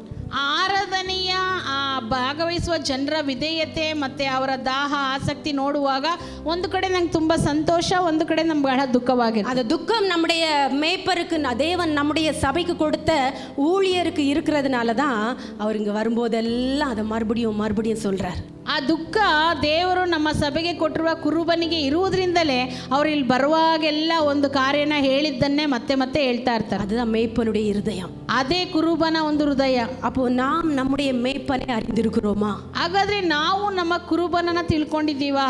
நம்முடைய நல் மேய்ப்பராகிய இயேசு கிறிஸ்துவை நாம் அறிந்திருக்கிறோமா? ನಮ್ಮ ಒಳ್ಳೆ ಕುರುಬನಾಗಿರುವ ಯೇಸು ಕ್ರಿಸ್ತ ನಾವು ತಿಳ್ಕೊಂಡಿದ್ದೇವಾ? அவரை நாம் அறிந்திருந்தோம் என்று சொன்னால் நமக்கு தேவன் நம்முடைய சபைக்கு கொடுத்த மேய்ப்பனையும் குறித்து நாம் அறிந்திருப்போம். ಆತನನ್ನು ನಾವು ಅರಿಕೊಂಡಿದ್ದೇವೆ ಅಂತ ಅನ್ನೋದಾದ್ರೆ ದೇವರು ನಮ್ಮ ಸಭೆಗೆ ಕೊಟ್ಟಿರೋ ಕುರುಬನನ್ನು ಕೂಡ ನಾವು ತಿಳ್ಕೊಂಡಿರ್ತೇವೆ. முதலாவதாக மேய்ப்பனின் சத்தத்தை ஆடுகள் அறிகிறது. ಮೊದಲನೇದಾಗಿ ಕುರುಬನ ಸ್ವರವನ್ನು ಕುರಿಗಳು ತಿಳ್ಕೊಂಡಿರ್ತವೆ. இரண்டாவதாக மேய்ப்பனுக்கு செவி கொடுக்கிறது. 3வது வசனத்திலே வாசிக்கிறோம். ಎರಡನೇದಾಗಿ 3ನೇ ವಚನದಲ್ಲಿ ನೋಡ್ತೀವಿ, ಕುರುಬನ ಸ್ವರಕ್ಕೆ ಕಿವಿ ಕೊಡುತ್ತದೆ. ஆமென். அவன் சத்தத்திற்கு செவி கொடுக்கிறது. பாருங்க, செவி கொடுக்கிறது என்று சொன்னால் கீழ்ப்படிதல். ಕಿವಿಗೊಡ್ತವೆ, ಆತನ ಸ್ವರಕ್ಕೆ ಕಿವಿಗೊಡ್ತವೆ ಅಂತ ಅಂದರೆ ವಿಧೇಯರಾಗುವುದು. இங்கே தான் பிரச்சனை. ಇಲ್ಲೇ ಸಮಸ್ಯೆ. கீழ்ப்படிந்து பாருங்க. ನೀವು ವಿಧೇಯರಾಗಿ ನೋಡ್ರಿ. ஒரு காரியத்திற்கும் ಒಂದೊಂದು ಕಾರ್ಯ, அது சின்ன காரியமா இருக்கட்டும் பெரிய காரியமா இருக்கட்டும், ಅದು ಚಿಕ್ಕ ಕಾರ್ಯ ಆಗಿರ್ಬೋದು ಅಥವಾ ದೊಡ್ಡ ಕಾರ್ಯ ಆಗಿರ್ಬೋದು, கீழ்ப்படிந்து பாருங்க, ವಿಧೇಯರಾಗಿ ನೋಡ್ರಿ. அதற்கு உள்ளான ஆசீர்வாதம் அது நம்ம சொல்லவே முடியாது. ಅದಕ್ಕೆ ತಕ್ಕಂತ ಆಶೀರ್ವಾದ ನಾವು ಹೇಳಕ್ಕೆ ಆಗಲ್ಲ. நான் அதை ஏற்கனவே இப்பொழுது சொன்னது போல, ಈಗಾಗಲೇ ನಾನು ಹೇಳಿದ ಹಾಗೆ ஆண்டவர் நமக்கு கொடுத்திருக்கிற மேய்ப்பனுடைய சத்தத்துக்கு நாம கீழ்ப்படிகிறோமா? ದೇವರು ನಮಗೆ ಕೊಟ್ಟಿರುವಂತ ಕುರುಬನ ಸ್ವರಕ್ಕೆ ನಾವು ಕಿವಿಗೊಡ್ತೀವಿ. ஆண்டவர் நமக்கு கொடுத்திருக்கிற இந்த வார்த்தைக்கு நாம் கீழ்ப்படிகிறோமா? ದೇವರು ಕೊಟ್ಟಿರುವಂತ ಈ ವಾಕ್ಯಕ್ಕೆ ನಾವು ವಿಧೇಯರಾಗ್ತಾ ಇದ್ದೀವಾ? கூகுள் மீட்டில் வீடியோ ஆன் பண்ணி பைபிள் வாசிங்கன்னு சொன்னால் சிலருக்கு ஒரு தடவை சொன்னால் எப்போதும் அதை கிளியராக அதை செய்வாங்க, கரெக்டாக அந்த வீடியோ ஆன் பண்ணி. சிலருக்கு ஒவ்வொரு முறையும் சொல்லணும். ಗೂಗಲ್ ಮೀಟಲ್ಲಿ ಬೈಬಿಲ್ ಓದುವಾಗ ವಿಡಿಯೋ ಆನ್ ಮಾಡಿ ಓದಿ ಅಂತ ಹೇಳಿದ್ರೆ ಅವರು ಯಾವಾಗಲೂ ಅದೇ ಥರ. ಅದೇ ಕೆಲವರು ಒಂದ್ಸರಿ ಹೇಳಿದ್ರೆ ಕೊನೆ ತನಕ ಅವ್ರು ವಿಧೇಯರಾಗ್ತಾರೆ. ஆராதனை 7 மணின்னா வந்து பாருங்க. ಆರಾಧನೆ 7 ಗಂಟೆ ಅಂದರೆ 7 ಗಂಟೆಗೆ ಬಂದು ನೋಡಿ. எத்தனை பேர் நம்ம சிலர்லாம் பாருங்க 6:45 வந்து 6:40 6:45 6:50 வர்றவங்க இருக்கிறாங்க. இங்கே தான் ಕೆಲವರೆಲ್ಲ 6:40 6:45 ಬಂದಿರ್ತಾರೆ ಇಲ್ಲೇನೆ. ஆனால் எவ்வளோதான் நம்முடைய ஊழியக்காரர் சொல்லிட்டு இருக்கிறாரு. ಆದರೆ ಎಷ್ಟೇ ನಮ್ಮ ಸೇವಕರು ಹೇಳಿದ್ರು ಕೂಡ கீழ்ப்படுகிறோமா? ವಿಧೇಯರಾಗ್ತಾ ಇದೀವಾ? இப்படி தான் இருக்கிறோமா? ನಾವು ಅಥವಾ ಹಿಂಗೇ ನಾನು ಇರೋದು ಅಂತ ಇದ್ದೀವಾ? ஆராதனையில் இடையில எழும்பி போகாதீங்கன்னா நான் பாருங்க, அந்த கோயம்புத்தூரில் அந்த சபைக்கு ஒருவர் கூட இடையில எழும்பி போக மாட்டாங்க. ಆರಾಧನೆ ಮಧ್ಯದಲ್ಲಿ ನೋಡಿ ಎದ್ದು ಹೋಗ್ಬೇಡಿ ಅಂದ್ರೂ ಕೂಡ ಹೋಗ್ತಾರೆ. ಆದರೆ ಕೊಯಮತ್ತೂರಲ್ಲಿ ಆ ಸಭೆಯಲ್ಲಿ ನಾನು ಹೇಳಿದಾಗ ಒಬ್ಬರು ಕೂಡ ಮಧ್ಯದಲ್ಲಿ ಎದ್ದೋಗಲ್ಲ. ஒருத்தர் கூட எழும்பி அங்கே இங்கேயும் போக மாட்டாங்க, எழும்பி வெளியிலையும் போக மாட்டாங்க. ಒಬ್ಬರು ಕೂಡ ಎದ್ದು ಅಲ್ಲಿ ಇಲ್ಲಿ ಓಡಾಡುವುದಿಲ್ಲ, ಎದ್ದು ಆಚೆ ಕೂಡ ಹೋಗುದಿಲ್ಲ. ಫೋನ್ ರಿಂಗ್ ಸೌಂಡ್ ಕೇட்காது, ಒಂದು ಫೋನ್ ರಿಂಗ್ ಸ್ವರನೂ ಕೇಳಿಸಲ್ಲ. நாம எப்படி இருக்கிறோம் கொஞ்சம் யோசிச்சு பாருங்க. ನಾವು ಹೇಗಿದ್ದೀವಿ ಸ್ವಲ್ಪ ಯೋಚನೆ ಮಾಡಿ ನೋಡಿ. இதெல்லாம் எவ்வளோ சொல்லியாச்சு, ಇದೆಲ್ಲ ಎಷ್ಟೋ ಹೇಳಾಯ್ತು, எவ்வளோ சொல்லியாச்சு, ಎಷ್ಟೋ ಹೇಳಾಯ್ತು. கீழ்ப்படுகிறோமா? ನಾವು ಇದೇರಾಗ್ತಾ ಇದೀವಿ. வேதத்தில் ஒரு நல்ல வசனம் இருக்கு, எனக்கு ரொம்ப பிடிக்கும். எரேமியா 32:41 ಸತ್ಯವೇದದಲ್ಲಿ ಇರುವಂತ ಒಂದು ವಾಕ್ಯ ನನಗೆ ಬಹಳ ತುಂಬಾ ಇಷ್ಟ. ಎರೆಮಿಯಾ 33ನೇ ಅಧ್ಯಾಯದಲ್ಲಿ 32:41 32:41 அவர்களுக்கு நன்மை செய்யும்படி அவர்கள் மேல் சந்தோஷமாய் இருந்து என் முழு இருதயத்தோடும் என் முழு ஆத்மாவோடும் அவர்களை இந்த தேசத்தில் நிச்சயமாய் நாட்டுவேன். ನಾನು ಅವರ ಹಿತವನ್ನು ಬಯಸುತ್ತಾ ಅವರಲ್ಲಿ ಆನಂದಿಸುವೆನು, ನಿಶ್ಚಯವಾಗಿ ಅವರನ್ನು ಈ ದೇಶದಲ್ಲಿ ನನ್ನ பூர்ணவாத ஹிருதயದಿಂದಲೂ மனசிನಿಂದಲೂ ಸ್ಥಾಪಿಸುವೆನು. பாருங்க, ஆண்டவர் நம்மை ஆசீர்வதிக்கும் போது எப்படி ஆசீர்வதிக்கணுமா? ದೇವರು ನಮ್ಮನ್ನು ಆಶೀರ್ವದಿಸುವಾಗ ನೋಡ್ರಿ ಯಾವ ರೀತಿ ಆಶೀರ್ವದಿಸಬೇಕು. அவர் நம்மள சந்தோஷமா இருந்து முழு இருதயத்தோடு முழு ஆத்மாவோடு என் பிள்ளைய என் பையனை நான் ஆசீர்வதிக்கணும் அப்படின்ட்டு ஆண்டவர் நம்மளை ஆசீர்வதிக்கணுமா? ದೇವರು ಪೂರ್ತಿ ಸಂತೋಷದಿಂದ ನನ್ನ ಮಗನನ್ನು ನನ್ನ ಮಗಳನ್ನು ನಾನು ಆಶೀರ್ವದಿಸಬೇಕು ಎಂಬುದಾಗಿ ಆ ಪೂರ್ಣ ಹೃದಯದಿಂದ ದೇವರು ಆಶೀರ್ವದಿಸಬೇಕು. எப்போ ஆண்டவர் சந்தோஷமா நம்மளை ஆசீர்வதிக்க முடியும்? ಯಾವಾಗ ದೇವರು ಸಂತೋಷವಾಗಿ ನಮ್ಮನ್ನು ಆಶೀರ್ವದಿಸಕ್ಕೆ ಸಾಧ್ಯ? அவருக்கு நாம கீழ்ப்படியும் பொழுது, ಆತನಿಗೆ ನಾವು ವಿಧೇಯರಾಗುವಾಗ, அவருக்கு நாம் கீழ்ப்படியும் பொழுது, ಆತನಿಗೆ ನಾವು ವಿಧೇಯರಾಗುವಾಗ, அவருக்கு கீழ்ப்படிதல் ரொம்ப பிடித்த காரியம். ದೇವರಿಗೆ ವಿಧೇಯತೆ ಬಹಳ ಇಷ್ಟವಾದ ಕಾರ್ಯ. நீங்க ஒவ்வொரு சின்ன சின்ன காரியத்துக்கு கூட கீழ்ப்படிந்து பாருங்க. ನೀವು ಒಂದೊಂದು ಚಿಕ್ಕ ಚಿಕ್ಕ ಕಾರ್ಯಕ್ಕೆ ವಿಧೇಯರಾಗಿ ನೋಡ್ರಿ. ஆண்டவர் நம்மை சந்தோஷமா அப்படின்னா நம்ம மேல சந்தோஷமா நம்மளை ஆசீர்வதிப்பாருங்க. ದೇವರು ನಮ್ಮನ್ನು ಸಂತೋಷವಾಗಿ ಆಶೀರ್ವದಿಸಿ, நம்ம பிள்ளைங்க என்ன சொன்னாலும் கேட்கும்போது நம்ம அவங்களுக்கு செய்யணும்னு ஒரு ஆசை வரும் இல்லையா? ನನ್ನ ಮಕ್ಕಳು ಏನು ಕೇಳುವಾಗ್ಲೂ ಅದನ್ನ ಮಾಡಬೇಕು ಅನ್ನುವಂತ ಆಸೆ ನಮ್ಗೆ ಬರ್ತಲ್ಲ. சில பிள்ளைங்க என்ன சொன்னாலும் கீழ்ப்படிய மாட்டாங்க. ಕೆಲವು ಮಕ್ಕಳು ಏನೇ ಹೇಳಿದ್ರು ವಿಧೇಯರಾಗುವುದಿಲ್ಲ. பெற்றோர் வேண்டா வெறுப்பா தான் செய்வாங்க சில காரியம். ಆಗ ತಂದೆ ತಾಯಿಗಳು ಬೇಕು ಬೇಡ ಅಂತಾನೆ ಮಾಡ್ತಾರೆ. ஆண்டவர் நம்மை வேண்டா வெறுப்பா ஆசீர்வதிக்கணுமா, சந்தோஷமா ஆசீர்வதிக்கணுமா? ಆಗ ದೇವರು ನಮ್ಮನ್ನು ಏನೋ ಒಂದು ಬೇಕು ಬೇಡ ಅಂತ ಆಶೀರ್ವದಿಸಬೇಕಾ ಅಥವಾ ಸಂತೋಷದಿಂದ ಆಶೀರ್ವದಿಸಬೇಕಾ? சின்ன சின்ன காரியங்களிலும் இருக்கிறது கீழ்ப்படிதல். ಚಿಕ್ಕ ಚಿಕ್ಕ ವಿಚಾರಗಳಲ್ಲೂ ವಿಧೇಯರಾಗಬೇಕು. சின்ன காரிய கீழ்ப்படிதலிலும் இருக்கிறது ஆசீர்வாதம். ಚಿಕ್ಕ ಚಿಕ್ಕ ವಿಧೇಯತೆಯಲ್ಲೂ ಆಶೀರ್ವಾದ ಇದೆ. நான் ஒன்று சொல்லட்டுமா? நான் ಒಂದು ಹೇಳ, உங்களில் நிறைய பேர் கீழ்ப்படுகிறதே இல்லை தெரியுமா? ನಿಮ್ಮಲ್ಲಿ ತುಂಬಾ ಜನ ವಿಧೇಯರಾಗುವುದೇ ಇಲ್ಲ ಗೊತ್ತಾ? இன்னைக்காவது ஒப்பு கொடுங்க. ಇವತ್ತಾದರೂ ಒಪ್ಪಿಸ್ಕೊಡಿ. உங்க வாழ்க்கையில ஒரு கிரமத்தை அப்படின்னா சிஸ்து கிரமான்னு சொல்லுவாங்கல்ல ಕನ್ನಡಾல, ஒழுங்கு கிரமம். ನಿಮ್ಮ ಜೀವಿತದಲ್ಲಿ ಒಂದು ಕ್ರಮಬದ್ಧತೆ ಎಂಬುದಾಗಿ ಹೇಳ್ತಾರಲ್ಲ, அதை ஏற்படுத்தி கொள்ளுங்க. ಅದನ್ನ ಏರ್ಪಡಿಸಿಕೊಳ್ಳ್ರಿ. இதெல்லாம் அடிக்கடி சொல்றதான். வேலைக்கு போனோம்னா, காலேஜ் ஸ்கூலுக்கு போனோம்னா எப்படி நம்ம நேரத்தை கடைபிடிக்கிறோம்? ಇದೆಲ್ಲ ಪದೇ ಪದೇ ಹೇಳುವಂತ ವಿಚಾರಣೆ. ಸ್ಕೂಲ್ಗೆ ಹೋಗ್ಬೇಕು, ಕೆಲ್ಸಕ್ಕೆ ಹೋಗ್ಬೇಕು ಅಂದ್ರೆ ಎಷ್ಟು ನಾವು ಟೈಮ್ ಕೀಪ್ ಅಪ್ ಮಾಡ್ತೀವಿ. ஆராதனைக்கு சும்மா அப்படியே இங்கே இப்போ எல்லா வாரமும் இது இங்கே முன்னாடி நிற்கிறதுனால யார் யார் எத்தனை மணிக்கு வர்றீங்கிறத இங்கே பார்த்துட்டே இருக்கிறோம். ಆರಾಧನೆಗೆ ಸುಮ್ಮನೆ ಏನೋ ತಾನೇ ಎಂದಾಗ ಇಲ್ಲಿ ಮುಂದ್ಗಡೆ ನಿಂತ್ಕೊಳ್ಳೋದ್ರಿಂದ ಯಾರ್ಯಾರು ಎಷ್ಟು ಸಮಯಕ್ಕೆ ಬರ್ತಿದ್ದೀರಾ ಅಂತ ಗೊತ್ತಾಗ್ತಾ ಇದೆ. எத்தனை பேர்கிட்ட தனிப்பட்ட விதத்தில் சொல்லியிருக்கிறோம், எத்தனை பேர்கிட்ட தனிப்பட்ட விதத்தில் ಎಷ್ಟು ಜನರಿಗೆ ನಾವು ವೈಯಕ್ತಿಕವಾಗಿ ಹೇಳಿದ್ದೇವೆ, எத்தனை பேர் கீழ்ப்படிந்திருக்கிறோம், ಎಷ್ಟು ಜನ ನಾವು ವಿಧೇಯರಾಗಿದ್ದೇವೆ. அன்பான சபையே, ಪ್ರಿಯ ಸಭೆಯೇ, படிப்புக்கு வேலைக்கு எல்லாத்துக்கும் முக்கியத்துவம் கொடுங்க, ஆனா தேவனுக்கு முக்கியத்துவத்தை கொடுத்து பாருங்க, கீழ்ப்படிந்து பாருங்கள். ವಿದ್ಯಾಭ್ಯಾಸಕ್ಕೆ ಕೆಲಸಕ್ಕೆ ಎಲ್ಲದಕ್ಕೂ ಮುಖ್ಯತ್ವ ಕೊಡ್ರಿ, ಆದ್ರೆ ದೇವರಿಗೆ ನೀವು ವಿಧೇಯರಾಗಿ ನೋಡ್ರಿ. தேவன் நமக்கு கொடுத்த சபையின் ஊழியக்காரருக்கு கீழ்ப்படியுங்கள். ದೇವರು ನಮ್ಮ ಸಭೆಯಲ್ಲಿ ಕೊಟ್ಟಿರೋ ಸೇವಕರಿಗೆ ನೀವು ವಿಧೇಯರಾಗಿ அவர் ನೋಡ್ರಿ. ஒன்று சொன்னா கிரிட்டிசைஸ் பண்ணிட்டு இருக்காதீங்க. ಅವರು ಒಂದು ಹೇಳಿದ್ರೆ ಅವ್ರನ್ನ ಹಾಸ್ಯಕರವಾಗಿ ಮಾತಾಡಬೇಡಿ, ಗೇಲಿ ಮಾಡ್ತಾ ಮಾತಾಡಬೇಡಿ. இப்போ 5D என்று சொல்லி ஒரு காரியத்தை குறித்து இன்னைக்கு அக்கா சொன்னாங்க, பேசிக்கொண்டு இருக்கிறார்கள். 5D ಎಂಬುದಾಗಿ ಕೆಲವು ಕಾರ್ಯವನ್ನು ಕುರಿತು ಮಾತಾಡಿದ್ದಾರೆ. இது நம்முடைய ஸ்தாபனத்துக்குரிய காரியம். ಇದು ನಮ್ಮ ಸ್ಥಾಪನೆಗೆ ಸಂಬಂಧಪಟ್ಟ ವಿಚಾರ. ஸ்தாபனத்தின் காரியத்திற்கும் நாம் கீழ்ப்படிய வேண்டும். ಸ್ಥಾಪನೆಯ ವಿಚಾರಕ್ಕೂ ನಾವು ಕಿವಿ ಕೊಡಬೇಕು, ವಿಧೇಯರಾಗಬೇಕು. அன்னைக்கு அப்போஸ்தல நாட்களில் ஒரு சட்டம் இருந்துச்சு. ಆ ದಿನ ಅಪೊಸ್ತಲರ ದಿನಗಳಲ್ಲಿ ಒಂದು ಕಾನೂನಿತ್ತು. சொல்லுங்க பார்க்கலாம். ನೋಡ್ರಿ, டைம் ஆகி போச்சு, நானே சொல்லிடுறேன். சூப்பர், அழகா சொன்னாங்க. எல்லாவற்றையும் பொதுவாய் வைத்து அனுபவித்தார்கள். ಎಲ್ಲವನ್ನು ಹುದುವಾಗಿಟ್ಟು ಅನುಭವಿಸಬೇಕು. அது ஒரு சட்டமாக இருந்தது. ಅಪೊಸ್ತಲರಲ್ಲಿ ಇದೊಂದು ಕಾನೂನಾಗೆ ಇತ್ತು. இன்னைக்கு இருக்கா? ಇವತ್ತೈತಾ? அன்னைக்கு இருந்துச்சு. ಆವತ್ತಿತ್ತು. அன்னைக்கு இருந்த வழக்கத்தின்படி அது அப்போஸ்தலர்கள் ஒரு சட்டமாக வைத்திருந்தார்கள். ಆವತ್ತಿರುವ ವಾಡಿಕೆ ಪ್ರಕಾರ ಅಪೊಸ್ತಲರು ಒಂದು ಕಾನೂನಾಗಿ ಅದನ್ನು எல்லாருக்கும் உள்ளதை விற்று பொதுவாய் வைத்து அவங்களுக்கு என்ன தேவையோ பகிர்ந்து கொடுத்து அப்படியாக வாழ்ந்தார்கள். ಎಲ್ಲರ ಹತ್ರ ಏನೇನಿದೆ ಅದನ್ನೆಲ್ಲ ಮಾರಬೇಕು, ಮಾರಿ ಬಂದ ಹಣವನ್ನು ಎಲ್ಲರಿಗೂ ಸರಿಸಮಾನವಾಗಿ ಹಂಚಬೇಕು. அது அன்னைக்கு இருந்ததான சட்டம். ಅದು ಆವತ್ತಿದ್ದಂತ ಕಾನೂನು. அதுல தில்லுமுள்ளு பண்ணினது யாரு? ಅದರಲ್ಲಿ ತಿಳುಮುಲ್ ಮಾಡಿದ ಯಾರು? ಅನನ್ಯ ಸಫೈರ್. அவங்க நிலைமை என்ன ஆச்சு? ಅನನ್ಯ ಸಫೈರಳ ಪರಿಸ್ಥಿತಿ ಏನಾಯ್ತು? ஹalleluya, ಹಲ್ಲೆಲೂಯಾ. எந்த தில்லுமுள்ளும் ஆண்டவர்கிட்ட நிக்காதுங்க. ಯಾವುದೇ ತಿಳುಮುಲ್ ಕಾರ್ಯಗಳು ದೇವರ ಬಳಿ ನಿಲ್ಲಲ್ಲ. ஊழியக்காரர்களை நீங்க மதிச்சீங்களோ மிதிச்சீங்களோ எங்களுக்கு அதை பத்தி கவலையே இல்லை. ಸೇವಕರನ್ನ ಮರ್ಯಾದೆ ಕೊಟ್ರೋ ತುಳಿದ್ರೋ ನಮ್ಗೆ ಅದ್ರ ಬಗ್ಗೆ ಏನು ಬೇಜಾರಿಲ್ಲ. கர்த்தருக்கு முன்பதாக நிற்கிறோமே. ಅರೆ ನಾವು ದೇವ್ರ ಮುಂದೆ ನಿಲ್ತಾ ಇದೀವಲ್ಲ. ஹalleluya, ಹಲ್ಲೆಲೂಯಾ. பாருங்க, எந்த ஒரு காரியத்தை சொன்னாலும் அதற்கு எதிர்த்து நிற்பது, கலகம் பண்ணுவது, முறுமுறுப்பது, அதற்குன்னு ஒரு குரூப்பை சேர்த்துக்கிட்டு அவங்க கூடி இந்த காரியத்துக்கு விரோதமாக பேசுகிறது, இது எல்லாம் ஆசீர்வாதம் இல்லை அன்பானவர்களே. ಯಾವುದೇ ಒಂದು ಕಾರ್ಯ ತೆಗೆದುಕೊಂಡ್ರೆ ಅದಕ್ಕೆ ವಿರೋಧವಾಗಿ ನಿಂತ್ಕೊಳ್ಳೋದು, ಅದರಲ್ಲಿ ಗಲಭೆ ಮಾಡುವಂಥದ್ದು, ಅಪಪ್ರಚಾರ ಮಾಡುವಂಥದ್ದು, ಅದಕ್ಕೆ ಅಂತ ಸಪ್ರೇಟಾಗಿ ಒಂದು ಗ್ರೂಪ್ ಮಾಡಿಕೊಳ್ಳೋದು, ಇದೆಲ್ಲ ಆಶೀರ್ವಾದಕ್ಕೆ ವಿರೋಧವಾದದ್ದು. பாருங்க, பைபிளில் வேதத்தில் எண்ணாகமத்தில் ஒரு நபரை குறித்து வாசிக்கிறோம், கோராகு என்று சொல்கிறதான ஒரு நபர். ಸತ್ಯವೇದದಲ್ಲಿ ಅರಣ್ಯಕಾಂಡದಲ್ಲಿ ಕೋರಾಹಿ ಎಂಬುದಾಗಿ ಒಬ್ಬ ವ್ಯಕ್ತಿಯನ್ನು ಕುರಿತು ನಾವು ನೋಡ್ತೇವೆ. அவன் யாருக்கு விரோதமா எழும்புனா? ಯಾರಿಗೆ ವಿರೋಧವಾಗಿ? பாருங்க, கலகம் பண்றவங்க தனியா எழும்ப மாட்டாங்க, அவங்களுக்குன்னு ஒரு கூட்டத்தை சேர்த்து கொள்வார்கள். ನೋಡ್ರಿ, ಒಂದು ಗಲಾಟೆ ಮಾಡುವವರು ಒಂಟಿಯಾಗಿ ಮಾಡೋದಿಲ್ಲ, ಅವರು ಒಂದು ಗ್ರೂಪ್ ಮಾಡ್ಕೊಳ್ತಾರೆ. அவனுக்குள்ளாக வந்த அந்த கசப்பு என்னாச்சுன்னா அவன் ஒரு கூட்டத்தை அங்கே சேர்க்கிறான்.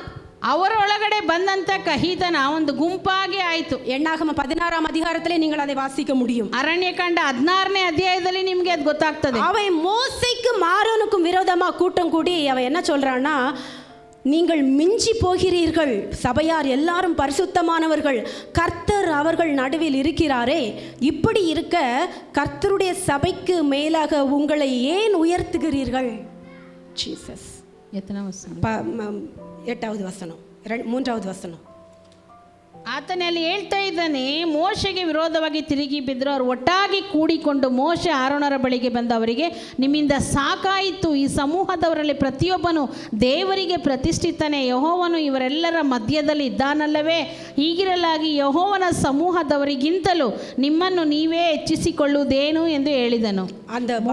அந்த வார்த்தையை கேட்ட உடனே பாருங்க, மோசே அதை கேட்ட பொழுது முகம் குப்புற விழுந்தான் என்று சொல்லியிருக்கிறது. ನೋಡ್ರಿ, ಮೋಶೆ ಈ ಮಾತನ್ನು ಕೇಳಿದ ತಕ್ಷಣನೇ ಬೋರ್ಲು ಬಿದ್ದನೆಂಬುದಾಗಿ ವಾಕ್ಯ ಹೇಳ್ತದೆ. நீங்க ஊழியக்காரர்களுக்கு விரோதமாக பேசும் பொழுது எங்களுடைய இருதயம் பாரப்படும்.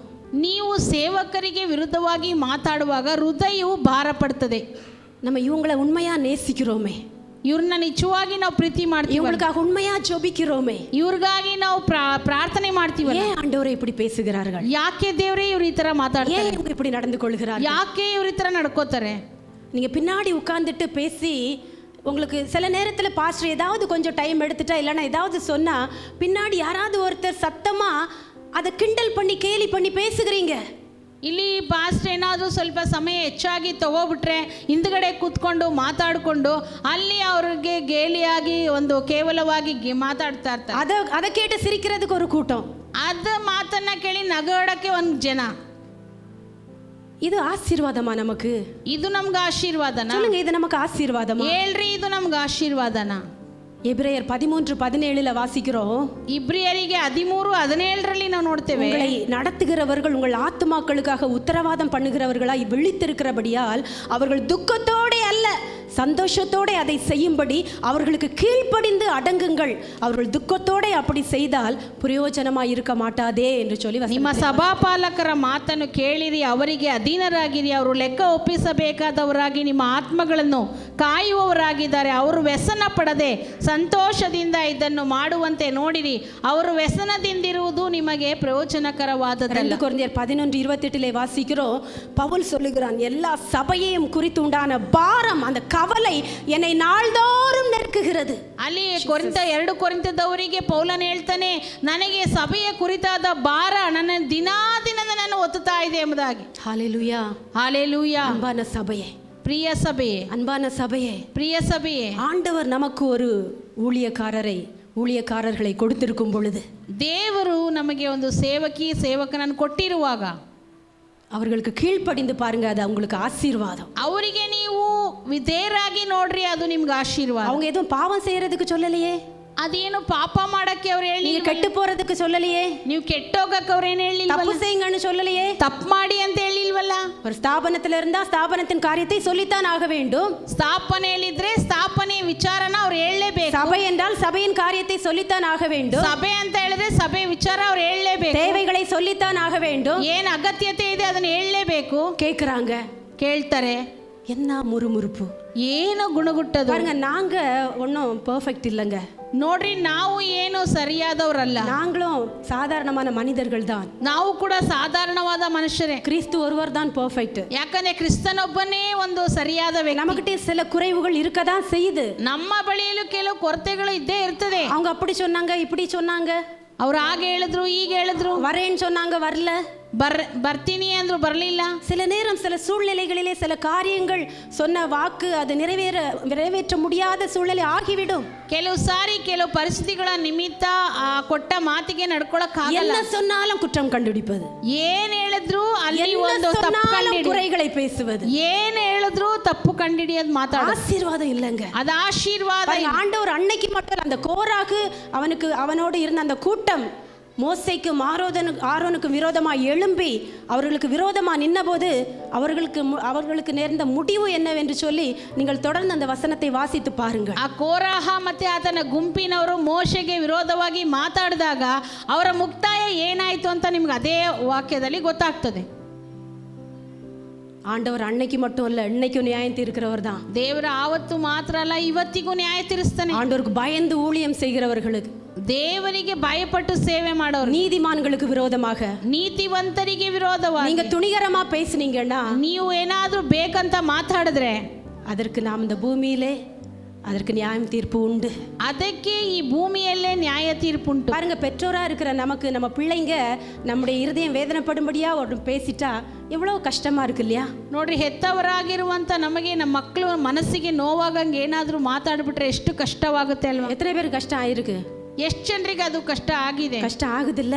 ಕಷ್ಟ ಆಗುತ್ತಲ್ವಾ? சபையை நடத்தணும்னா அது சாதாரணமான காரியமா? ಒಂದು ಸಭೆ ನಡೆಸಬೇಕು ಅಂದ್ರೆ ಅದು ಸಾಧಾರಣವಾದ ಕಾರ್ಯನಾ? ஹalleluya, ஹalleluya, ஹalleluya, ஹalleluya. அப்போ உங்களை நடத்துகிறவர்களை நீங்க மதித்து பாருங்க. அதுக்காக நீங்க அவங்களுக்கு எல்லாம் கொண்டு கொடுக்கணும்னு இல்லை. சாமுவேல் சொல்றான், நான் உங்ககிட்ட இருந்து வெள்ளியோ பொன்னையோ எதை நான் இச்சித்தேன். பவுலும் சொல்றாரு ஒரு இடத்துல. ಅದಕ್ಕಾಗಿ ನೀವು ನಮಗೆ ಎಲ್ಲವನ್ನು ಕೊಡಬೇಕು ಅಂತ ಏನಿಲ್ಲ. ಪೌಲನ ಹೇಳ್ತಾನೆ, ಸಾಮುವೇಲ್ ಹೇಳ್ತಾನೆ, ಬೆಳ್ಳಿ ಮತ್ತೆ ಚಿನ್ನ ನನಗೆ ಕೊಡಬೇಕು ಅಂತ. எதை எதிர்பார்த்து நாங்கள் உங்களுக்கு முன்பதாக ஊழியம் செய்யும்? ನಾನು ಏನನ್ನ ಎದುರು ನೋಡಿ ನಿಮ್ಮ ಮುಂದೆ ಸೇವೆ ಮಾಡಿಲ್ಲ. ஆண்டவருடைய அழைப்பும் அபிஷேகமும், ದೇವರ ಒಂದು ಕರೆಯುವಿಕೆ, ಅಭಿಷೇಕ, தேவனுடைய சித்தம், ದೇವರ ಚಿತ್ತ. இரண்டாவது உங்களிடத்துல எதிர்பார்ப்பது நீங்க எங்களுக்காக ஜெபிக்கணும், நேசிக்கணும். அதுதான். ಎರಡನೇದಾಗಿ ನಾವು ಎದುರು ನೋಡುವಂಥದ್ದು ನೀವು ನಮ್ಮನ್ನು ಪ್ರೀತಿ ಮಾಡಬೇಕು, ನಮಗೋಸ್ಕರ ಪ್ರಾರ್ಥನೆ ಮಾಡಬೇಕು. ஹalleluya, ஹalleluya. அப்போ ஆடுகள் என்ன பண்ணுதுன்னா கீழ்ப்படுகிறது, செவி கொடுக்கிறது என்று சொல்லி பார்த்தோம். ಆ ಕುರಿಗಳು ಏನ್ ಮಾಡ್ತವೆ ಅಂದ್ರೆ ಕಿವಿ ಕೊಡ್ತವೆ ಎಂಬುದಾಗಿ ನೋಡಿ. மூன்றாவதாக பின் செல்கிறது. பின் செல்கிறது 4வது வசனத்திலே வாசிக்கிறோம். ಮೂರನೇದಾಗಿ ಅದು ಹಿಂದೆ ಹೋಗುತ್ತದೆ. மேய்ப்பனை ஆடுகள் பின் செல்லுகிறது. ಅಂದ್ರೆ ಕುರುಬನ ಹಿಂದೆ ಹೋಗುವಂಥದ್ದು ಕುರಿಗಳು. பின் செல்லுகிறதுனா சும்மா நம்ம யாரையும் பின் செல்ல முடியாது. ಈ ಹಿಂಬಾಲಿಸುವುದು ಅಂತ ಹೇಳಿದ್ರೆ ಸುಮ್ಮನೆ ಯಾರನ್ನೋ ನಾವು ಹಿಂಬಾಲಿಸ, சும்மா ரோட்ல போற யாரையோ நம்ம பின் அவங்கள ஃபாலோ பண்ணி போவோமா? ಸುಮ್ಮನೆ ದಾರಿಲಿ ಹೋಗೋರ್ನ ನಾವು ಹಿಂಬಾಲಿಸಕ್ಕಾಗತ್ತಾ? பின் செல்வது என்பது நம்பிக்கையோடு நாம கீழ்ப்படிந்து அவர்களை தொடர்வது. ಹಿಂಬಾಲಿಸುವುದು ಅಂದ್ರೆ ನಂಬಿಕೆಯಿಂದ ಅವರ ಹಿಂಬಾಲಿಸುವುದು. ஆண்டவர் நமக்கு கொடுத்திருக்கிற வார்த்தை, அவருடைய வார்த்தையை நாம் ஏற்றுக்கொண்டு அதை பின் செல்ல வேண்டும். ದೇವರು ನಮಗೆ ಕೊಟ್ಟಿರುವಂತ ವಾಕ್ಯವನ್ನ ಅಂಗೀಕಾರ ಮಾಡಿಕೊಂಡು ನಾವು ಆತನನ್ನ ಹಿಂಬಾಲಿಸಬೇಕು. ஆண்டவர் என்ன சரியான இடத்துல வச்சிருக்கிறாரு. ದೇವರನ್ನ ಸರಿಯಾದ ಸ್ಥಳದಲ್ಲಿ, சரியான சத்தியத்திலே நடத்துகிறார். ಸರಿಯಾದ ಸತ್ಯದಲ್ಲಿ சரியான மேய்ப்பர்களை கொடுத்திருக்கிறார். ಸರಿಯಾದ ಕುರುಬನನ್ನ ಕೊಟ್ಟಿದ್ದಾರೆ. அவர்கள் வழி நடத்தும் விதத்திலே, அவர்கள் கொடுக்கும் வசனத்தின் அடிப்படையிலே நான் என் வாழ்க்கையை நான் வாழ்வேன். ಅವರ ಮಾರ್ಗದರ್ಶನ ವಿಧದಲ್ಲಿ ಅವರು ಕೊಡುವಂತ ವಾಕ್ಯದ ಆಧಾರದ ಮೇಲೆ ನಾನು ಜೀವಿಸ್ತೇನೆ. அப்படி நம்மை ஒப்பு கொடுக்கும் பொழுது, ಆ ರೀತಿ ನಾವು ಒಪ್ಪಿಸಿಕೊಡುವಾಗ நம்முடைய வாழ்க்கை தரமானதாகவும் மேன்மையானதாகவும் மாறும். அன்பான ನಮ್ಮ ಜೀವಿತ ಒಂದು ಉತ್ತಮ ಮಟ್ಟ ಮತ್ತೆ ಉತ್ತಮ ಸ್ಥಾನದಲ್ಲಿ ಇರ್ತದೆ. கடைசியாக ஆடுகள் அந்நியனுக்கு பின் செல்லாது. ಕುರಿಗಳು ಅನ್ಯರನ್ನು ಹಿಂಬಾಲಿಸುವುದಿಲ್ಲ. அந்நியனுக்கு பின் செல்லாது. ಅದು ಅನ್ಯನನ್ನು ಹಿಂಬಾಲಿಸುವುದಿಲ್ಲ. சிலருக்கு ஒரு சின்ன ஏதாவது உண்டா போது நான் இந்த சபைக்கு வர மாட்டேன். ಕೆಲವರಿಗೆ ಏನಾದ್ರು ಚಿಕ್ಕದಾಗಿ ಒಂದು ಹೇಳ್ಬಿಟ್ರೆ ನಾನು ಈ ಸಭೆಗೆ ಬರಲ್ಲ. ஹalleluya, ஹalleluya. புது விசுவாசி கிடையாது, ಹೊಸ ವಿಶ್ವಾಸಿ ಅಲ್ಲ. ஆச்சு 20 வருஷம் 25 வருஷம் 20-25 ವರ್ಷ ಆಯ್ತು. ஆ உன்னா நான் இந்த சபைக்கு வர மாட்டேன். ಅಂದ್ರೆ ನಾನು ಈ ಸಭೆಗೆ ಬರಲ್ಲ. அப்படிப்பட்டவங்க எந்த சபையில இருந்தாலும் அது ஆசீர்வாதமா இருக்காது. ಅಂತವರು ಯಾವ ಸಭೆಯಲ್ಲಿದ್ರು ಅಲ್ಲಿ ಆಶೀರ್ವಾದ ಇರಲ್ಲ. இன்னும் சிலர் இருக்கிறீங்க, ಇನ್ನೂ ಕೆಲವರು ಇದ್ದೀರಾ, உங்க சொந்த ஊழியர்களை நீங்க நம்புறது கிடையாது. ನೀವು ನಿಮ್ಮ ಸ್ವಂತ ಸೇವಕರನ್ನ ನಂಬಲ್ಲ. அவங்க கிட்ட உங்க காரியத்தை சொல்கிறதற்கு நீங்க யோசிக்கிறீங்க. ಅವರ ಬಳಿಯಲ್ಲಿ ಒಂದು ಕಾರ್ಯವನ್ನು ಹೇಳುವುದಕ್ಕೆ அநேகர் அவங்களுடைய காரியங்களை சொல்லி ஜெபியுங்கள் என்று சொல்லி இருக்கிறவங்க அநேகர் இருக்கிறீங்க. ಅವರ ಕಾರ್ಯಗಳನ್ನು ಹೇಳಿ ಪ್ರಾರ್ಥನೆ ಮಾಡಿ ಅಂತ ಹೇಳೋರು ತುಂಬಾ ಜನ ಇದ್ದೀರಾ. ஆனா ஒரு சிலர் பாருங்க, ಅದೇ ಕೆಲವರು ನೋಡಿ, யாரோ ஊர் பேர் தெரியாத ஊழியக்காரங்க கிட்ட உங்க பிரச்சனை, உங்க போராட்டம், கஷ்டத்தை சொல்றதுக்கு ரெடியா இருக்கிறீங்க. ಯಾರೋ ಹೆಸರು ಊರು ಗೊತ್ತಿಲ್ಲದ ಸೇವಕರ ಹತ್ರ ನಿಮ್ಮ ಸಮಸ್ಯೆ, ನಿಮ್ಮ ಕಷ್ಟವನ್ನ ಹೇಳಕ್ಕೆ ಸಿದ್ಧವಾಗಿರ್ತೀರಾ. நான் உங்ககிட்ட ஒன்று கேட்குறேன், ನಾನು ನಿಮ್ಮ ಬಳಿಯಲ್ಲಿ அவங்க உங்களுக்காக பாரத்தோடு ஜெபிப்பாங்களா? ಅವರು ನಿಮಗೆ ಭಾರದಿಂದ ಪ್ರಾರ್ಥನೆ ಮಾಡ್ತಾರಾ? கேட்டுட்டு போவாங்க, அந்த நேரம் ஜெபிப்பாங்க, அவ்வளவுதான். ಕೇಳ್ಕೊಂಡು ಹೋಗ್ತಾರೆ, ಆ ಸಮಯದಲ್ಲಿ ಪ್ರಾರ್ಥನೆ ಮಾಡ್ತಾರೆ ಅಷ್ಟೇ. உங்களுக்காக இரவும் பகலும் ஜெபிப்பதற்காக ஆண்டவர் உங்களுக்கு மேய்ப்பர்களை ஏற்படுத்தும் பொழுது, நீங்கள் அவர்கள் மேல் நம்பிக்கை வைக்காமல் யாரோ ஒருவரிடம் போய் சொல்லும் பொழுது ದೇವನ ಅದರಲ್ಲಿ ಪ್ರಿಯಮಾಗಿರ್ಪಾರಾ? ನಿಮಗಾಗಿ ಹಗಲು ರಾತ್ರಿ ಪ್ರಾರ್ಥನೆ ಮಾಡುವ ಸೇವರ ಬಳಿಯಲ್ಲಿ ಹೇಳಿದೆ ಯಾರೋ ಒಬ್ಬರ ಹತ್ರ ಪ್ರಾರ್ಥನೆ ಹೇಳಿದ್ರೆ ಅವರು ನಿಮಗೋಸ್ಕರ ಪ್ರಾರ್ಥನೆ ಒಂದು ದಿನ ಮಾಡ್ತಾರೆ, ಆದರೆ ಅದು ನಿಮ್ಗೆ ಆಶೀರ್ವಾದವಾಗಿರುವುದಿಲ್ಲ. நீங்கள் ஒரு வண்டி வாங்கும்போது, ஒரு வீடு கட்டும் பொழுது, இல்லைன்னா ஒரு நல்ல வேலை கிடைக்கும் பொழுது, ஒரு கார் வாங்குனீங்கன்னா நாங்கள் தான் முதலாவது ಸಂತೋಷಪಡುகிறவங்களா இருக்கிறோம். ನೀವು ಒಂದು ಕೆಲಸ ನಿಮಗೆ ಸಿಕ್ಕುವಾಗ, ಒಂದು ಕಾರ್ ತಗೊಳ್ಳುವಾಗ, ಒಂದು ಗಾಡಿ ತಗೊಳ್ಳುವಾಗ ಮೊದಲನೇದಾಗಿ ನಾವೇ ಸಂತೋಷ ಪಡಬೇಕು. ஆனா இதுல சிலர் பாருங்க, இது பாஸ்டருக்கு தெரிய வேண்டாம், ಇದರಲ್ಲಿ ಅನೇಕರು ಪಾಸ್ಟರ್ಗೆ ಗೊತ್ತಾಗದ್ ಬೇಡ, பாஸ்டர் பொறாமப்பட்டுருவாரா, உங்க இடத்த அவர் பேர்ல எழுதி வாங்கிடுவாரா, ಪಾಸ್ಟ್ ಏನಾದ್ರು ನಿಮ್ಮ ಜಾಗ ಅವ್ರ ಹೆಸರಲ್ಲಿ ಬರ್ಕೋತಾರ. பாருங்க இதெல்லாம் கேள்விப்படும் பொழுது அது ஒரு மாதிரி ஒரு வேதனையை கொண்டு வருகிறது. ಇದೆಲ್ಲ ಕೇಳುವಾಗ ಒಂದು ವೇದನೆಯನ್ನು ತರ್ತದೆ. ஹalleluya, ಹಾಲೆಲೂಯಾ. அப்ப நல்ல ஆடுகள் தன்னுடைய மேய்ப்பனை நம்புகிறது. ಒಳ್ಳೆ ಕುರಿಗಳು ತನ್ನ ಕುರುಬನನ್ನ ನಂಬ್ತವೆ. ஹalleluya, ಹಾಲೆಲೂಯಾ. அப்ப இதெல்லாம் ஒரு ஆடுகளுடைய குணாதிசயம். ಇವೆಲ್ಲವೂ ಒಂದು ಕುರುಬನ ಗುಣಾತಿಶಯಗಳು. இன்னொரு ஆடு இருக்கு, ಇನ್ನೊಂದು ಕುರಿ ಇದೆ. கொஞ்சம் டைம் ஆகுது, மன்னிச்சுக்குங்க, இந்த செய்தி அடுத்த வாரம் தொடர்றதுக்கு நான் விரும்பல, அதனால ஓகே. இன்னொரு ஆடு இருக்கு பாருங்க, அது வெள்ளாடு. ಇನ್ನೊಂದು ಕುರಿ ಅದು ಬಿಳಿದು. அப்படின்னா இவ்வளவு நேரம் நீங்க பேசுனது என்ன ஆடுன்னு கேட்டு ಹಾಗಾದ್ರೆ ಇಷ್ಟು ಸಮಯ ನೀವು ಮಾತಾಡಿದ್ದು ಯಾವುದು சொல்றேன் உங்களுக்கு. ಹೇಳ್ತೇನೆ. பாருங்க, இந்த வெள்ளாடு எப்படின்னா, ಈ ಕುರಿ ಯಾವ ರೀತಿ ಅಂತ ಹೇಳಿದ್ರೆ, குறி இல்ல ஆடு. அதை கொஞ்சம் தெளிவாக சொல்லுங்க, ஏன்னா கன்னடாலெல்லாம் கொஞ்சம் அது பார்த்து சொன்னீங்கன்னா தான் அந்த செய்தி சரியாக போகும். ஓகே, இந்த வெள்ளாடு என்ன எப்படி, அதோடைய சுபாவம் எப்படின்னா, அது கொஞ்சம் ஆக்டிவாக இருக்கிற மாதிரி இருக்கும். ಈ ಆಡು ಯಾವ ರೀತಿ ಅಂದ್ರೆ ಅದು ಸ್ವಲ್ಪ ಚುರುಕಾಗಿರ್ತದೆ, ஆனால் அது கொஞ்சம் தன்னுடைய இஷ்டப்படி தான் நடக்கும். ಅದು ತನ್ನ ಇಷ್ಟ ಬಗ್ಗೆ அது நம்ம போனால் நம்மளை முட்டும், ಅದು ಹೋದ್ರೆ ಗುದ್ದುತ್ತದೆ. அது வந்து ஒரு தனித்தன்மையாக தான் அது காணப்படும். ಅದು ಒಂಟಿಯಾಗಿ ಕಾಣಲ್ಪಡ್ತದೆ. இன்னொரு ஆடும் இருக்கு, ಇನ್ನೊಂದು ಆಡು ಇದೆ, அது காட்டாடு. ಅದು ಕಾಡು ಕುರಿ. அது இந்த வெள்ளாட்டு ஃபேமிலியை சேர்ந்தது தான். ಅದು ಈ ಆಡು ಜಾತಿ. ஓசியா 4:16 வாசிக்கிறோம், இஸ்ரவேல் அடங்காத கிடாரியை போல் அடங்காதிருக்கிறது என்று சொல்லி. ಅಲ್ಲಿ ಓಶಯ 4:16 ಹೇಳ್ತಿದೆ, ಇಸ್ರಾಯೇಲು ಅಡಂಗಾದ ಒಂದು ಕುರಿ ಎಂಬುದಾಗಿ. இந்த ஆடு எப்படின்னா, ಈ ಆಡು ಯಾವ எதுக்கும் கட்டுப்படாது, யாருக்கும் கட்டுப்படாது, ಯಾವುದಕ್ಕೂ ಬಗ್ಗಲ್ಲ, தன்னுடைய இஷ்டத்துக்கு அது அலையும், ತನ್ನ ಇಷ್ಟಕ್ಕೆ ಅಲಿಯುತ್ತದೆ. அது எந்த மேய்ப்பனுடைய குரலையும் அது கேட்காது, ಯಾವ ಕುರುಬನ ಸ್ವರವನ್ನು ಕೇಳೋದಿಲ್ಲ, கூட்டத்துல இருக்காது, அது விலகிதான் இருக்கும். ಅದು ಇಂಡಿನಲ್ಲಿರಲ್ಲ, ಸಪರೇಟ್ ಆಗಿ அது எளிதில் ஆபத்திலையும் சிக்கிக்கொள்ளும். ಅದು ಯಾವಾಗಲೂ ಆಪತ್ತಲ್ಲಿ ಸಿಕ್ಕಿಕೊಳ್ತದೆ. ஹalleluya, ஹalleluya, ஹalleluya, ஹalleluya. பாருங்க, ஆடுகளின் குணாதிசயம் 4 பார்த்தோம் பாத்தீங்களா? ನೋಡ್ರಿ, ಆಡಿನ ಗುಣಾತಿಶಯಗಳನ್ನ 4 ನೋಡುದಲ್ವಾ? மேய்ப்பனுடைய சத்தத்தை அது அறிகிறது, ಕುರುಬನ ಸ್ವರವನ್ನು, மேய்ப்பனுடைய சத்தத்துக்கு செவி கொடுக்கிறது, ಕುರುಬನ ಸ್ವರಕ್ಕೆ ಕಿವಿ, மேய்ப்பனுக்கு பின் செல்கிறது, ಕುರುಬನ ಹಿಂದೆ ಹೋಗ್ತದೆ, அந்நியனுக்கு பின் செல்லாது. ಅನ್ಯನನ್ನು ಹಿಂಬಾಲಿಸಿ. இது என்ன ஆடு? ಇದು ಯಾವ ಕುರಿ சொல்லுங்க, ಹೇಳ್ರಿ. இவர் என்ன ஆடெல்லாம் சொல்ற, இது என்ன ஆடு? ಇದು ಯಾವ ಕುರಿ? செம்மறி ஆடு. இதான் குறி, ಕುರಿ. குறி தான் ಆಡು ನನಗೇನು தமிழ்ல வந்து செம்மறி ஆடு. ಕುರಿನೇ ಸೆಮ್ಮರಿ ಆಡು. அதுதான் செய்தியினுடைய தலைப்பு, எப்படிப்பட்ட ஆடுகள்.